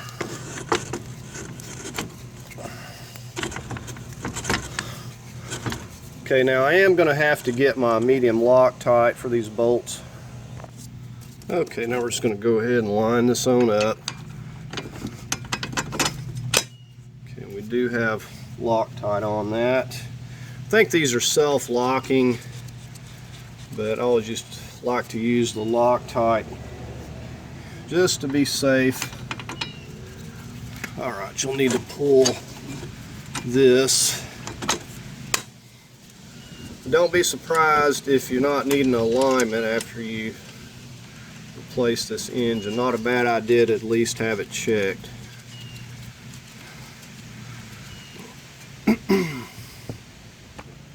Okay, I'm just holding this with a 17 and tightening with a 17 on this side. And we're going to torque these down to 90 foot-pounds. As far as this knuckle assembly, it's just going to be the same process on the other side.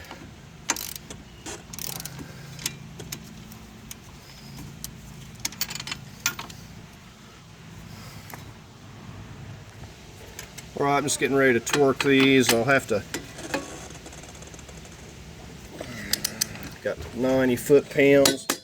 Actually didn't even have to hold that other side. Okay.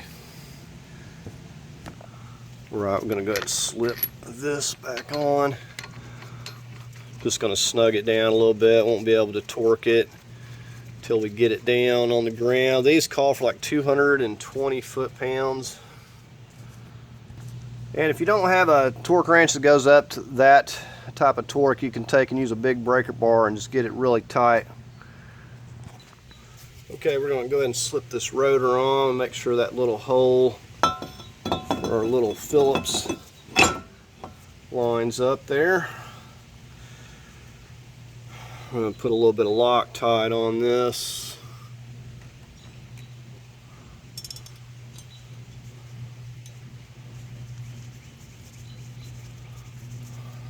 Right.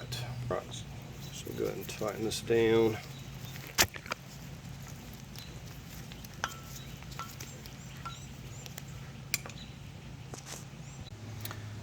Okay, so the brake pads wound up being bad, so I wound up taking the whole caliper off there so I could grease up those slides. I'm just putting in this bracket first. We've got some new pads. You got to get this into alignment.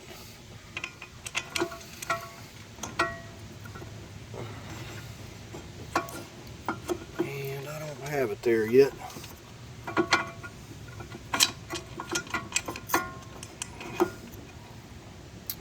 Okay, so we're going to go ahead and tighten these 19s up here.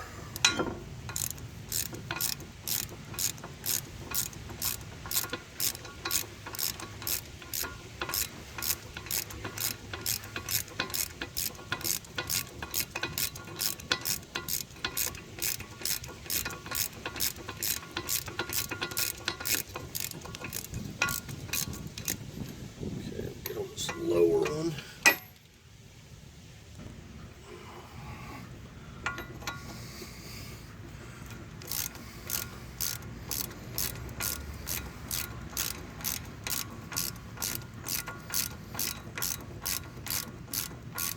And the pads are shot on, of course, all on the front. Both sides are really bad.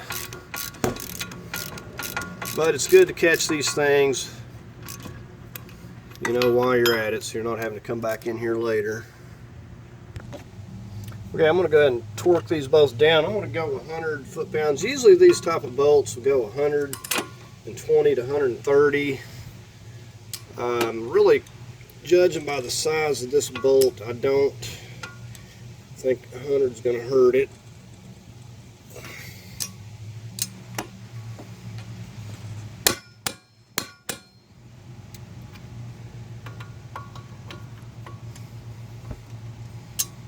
We might actually go to 110. Feel a little bit better about 110. I know usually these are go like 130. I haven't bothered looking these up.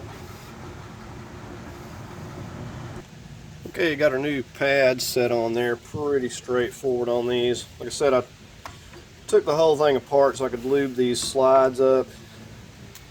Anytime I mess with these, I want to take the time to get some slide grease. I'm using some electric grease. Know that it's not going to hurt the rubber any. Alright, got some Loctite. But these here, I don't like to go more like 15 or 20 foot-pounds. They do not have to be just terribly tight. Okay, so we're going to get our upper one here. We got Loctite on it. It's very easy to line these up. Okay, so we're going to go, I've decided to go 20 on these.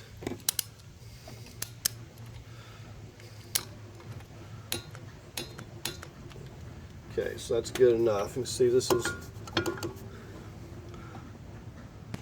Okay, so we're just going to slip this back behind there, get this clip.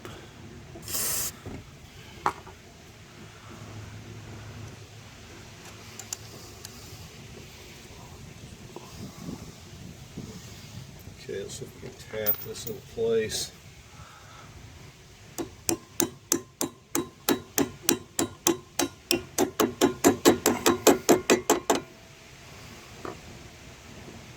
Okay, so we got that over there together, and we're going to go ahead and get our CV axle in on this side. I've got a little dab of grease on the end of that there.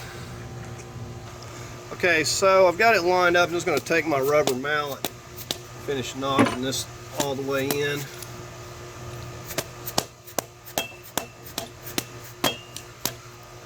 Alright, so there we go. And everything on this side is going to be the same as the other. We're just going to get the brakes on and everything, and we'll just kind of follow up from there. Okay, we're getting ready to press our hub in. We got it, just got it out of the freezer. Now on the back here, you'll note I'm using a arbor that fits on here, basically to hold the back side of this bearing. So when I'm pushing, it's going to be pushing against that, and it won't allow it to push these bearings out. Okay, so I've got some assembly lube in there inside of this. This is warmed up. We're going to get this on here, and I'm going to get one of these. Doesn't really matter which one. Something to hold the top here.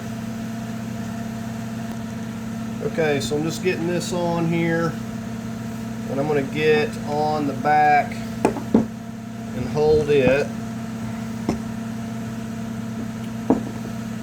and rotate it with the other here. Let me get set up. Usually this part is not that difficult once you kind of get it started into place here. And we've got a certain, I've already measured this, and we've got a certain distance we're going to go, basically 1 3/8 inches is what I've determined from, and I've also got a washer that I was using as a reference point, so you don't want to just keep going forever. I'm doing this with a just a 1/2 inch ratchet. That's going pretty easy.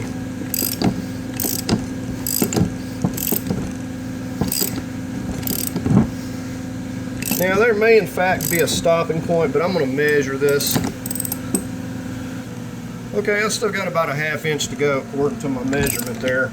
So I'm going to keep going here. I'll just keep checking. I'm measuring from this flat to right here. Still got about 3/8 of an inch.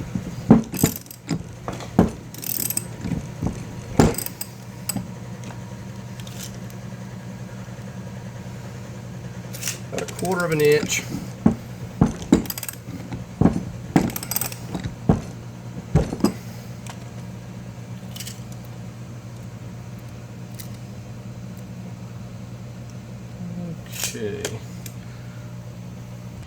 Okay, so I got this measurement right here, about 1 3/8 inches, back to where it was.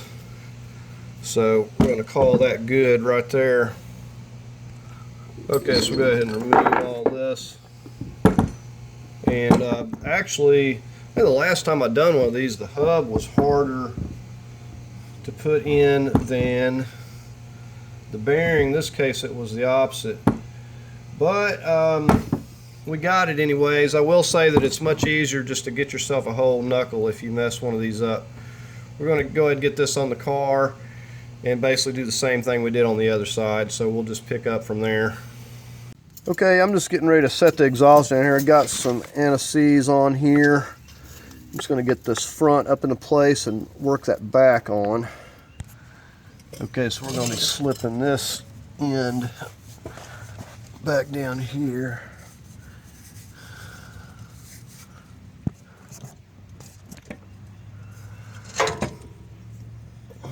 Okay.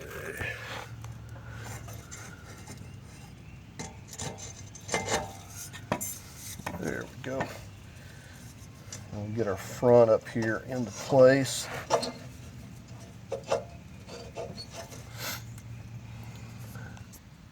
Okay, so we're just working these up here on, and we're going to torque these down to about 35 foot-pounds.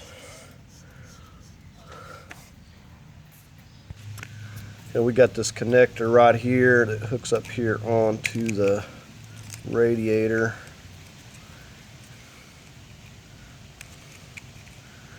Okay.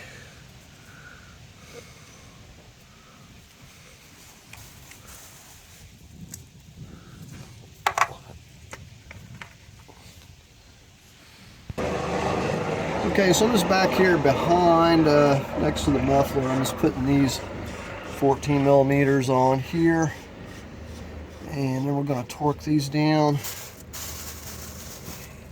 And I think we're going to see about, we'll do a double check, and we may see about firing this up pretty soon, getting some coolant in. I am going to have to figure out how to get more transmission fluid in. I'm thinking once I crank it up and get it running, it's going to suck more fluid through. If not, we're going to have to figure it out. Not quite sure what's going on there. But anyways, I'm going to finish tightening these up. Okay, I'm just getting ready to start getting some coolant in this. I'm just going to add a jug of water and just kind of go from there and try to get this filled up, and hopefully get it cranked up and get some more transmission fluid in here. Okay, so I've been up under here with it running. I did get some coolant in it. We got it cranked up. I purposely left this mount out so I could get to this, and I got every bit of that jug in there, and it started running out just as I was pumping the last little bit out of the hose. So we've got it filled back where we need it. So I guess really it kind of needs to be running to be able to get it circulated through, so you know you got that fluid, you know, completely full. Okay, so we got it cranked up and running here. I'm just checking it for leaks. We'll just, you know, have to drive it around tomorrow. We'll test it out a little more, make sure that we don't have any coolant leaks or anything anywhere. Got a brand new radiator on it, but you never know with things. So basically done about all I can do for the night. We're going to get on it in the morning and hopefully take it for a test drive. We've got, like I said, the knuckles and everything together. All I got to do is get the tires on pretty much at this point. Okay, so we're back out here today. I've got the tires on and we're getting ready to go to take it for a test drive. I got that center mount back there. I've got that all bolted down, so we're going to go ahead and get in the car and take it down the road. Okay, so here we are going down the road, and you know, like with anything, there's always a few little kinks. And I had a coolant hose that was leaking up by the radiator. I put another clamp on it. And you know, there's going to be a few bugs to work out, I'm sure. But the car's driving good, everything is working good. I do have a check engine light that came on. I cleared it out. I'm going to see if it's going to come back, but it has to do with the catalyst and the O2s, probably because the engine had been overheated previously. It's pretty common. It doesn't take a lot to ruin those catalytic converters. but I mean, it's running just fine, like no issues.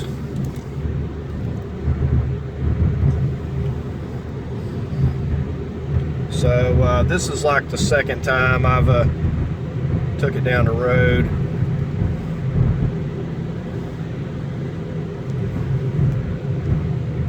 But all in all, it hadn't been too bad of a project. I think I've spent about 5 days actually working on it, not really long days, what I'd call about a half a day. So we'll get turned around here and we'll check it out again. Like I said, it's shifting and everything really good. Got the transmission fluid in it. Definitely an improvement.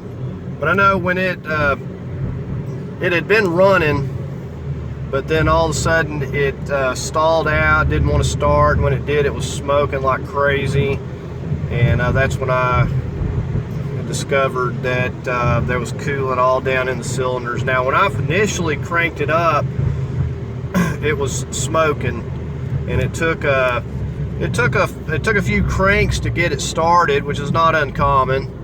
But anyways, once I got it cranked up, it smoked and everything for a little bit until it all cleared out, and since then it's cranking up just fine, usually on the very first crank, no issues.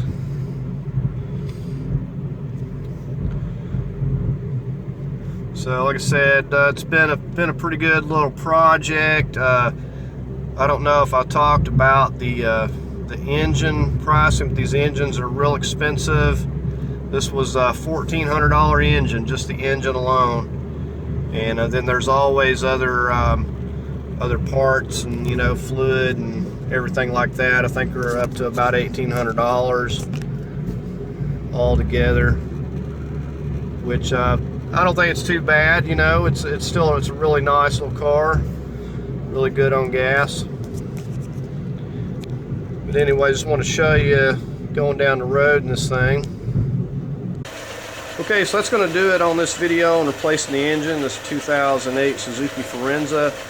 If you found it helpful, please give it a thumbs up. If you'd like to leave a comment, please do so. As always, I invite you to subscribe, and I thank you for watching.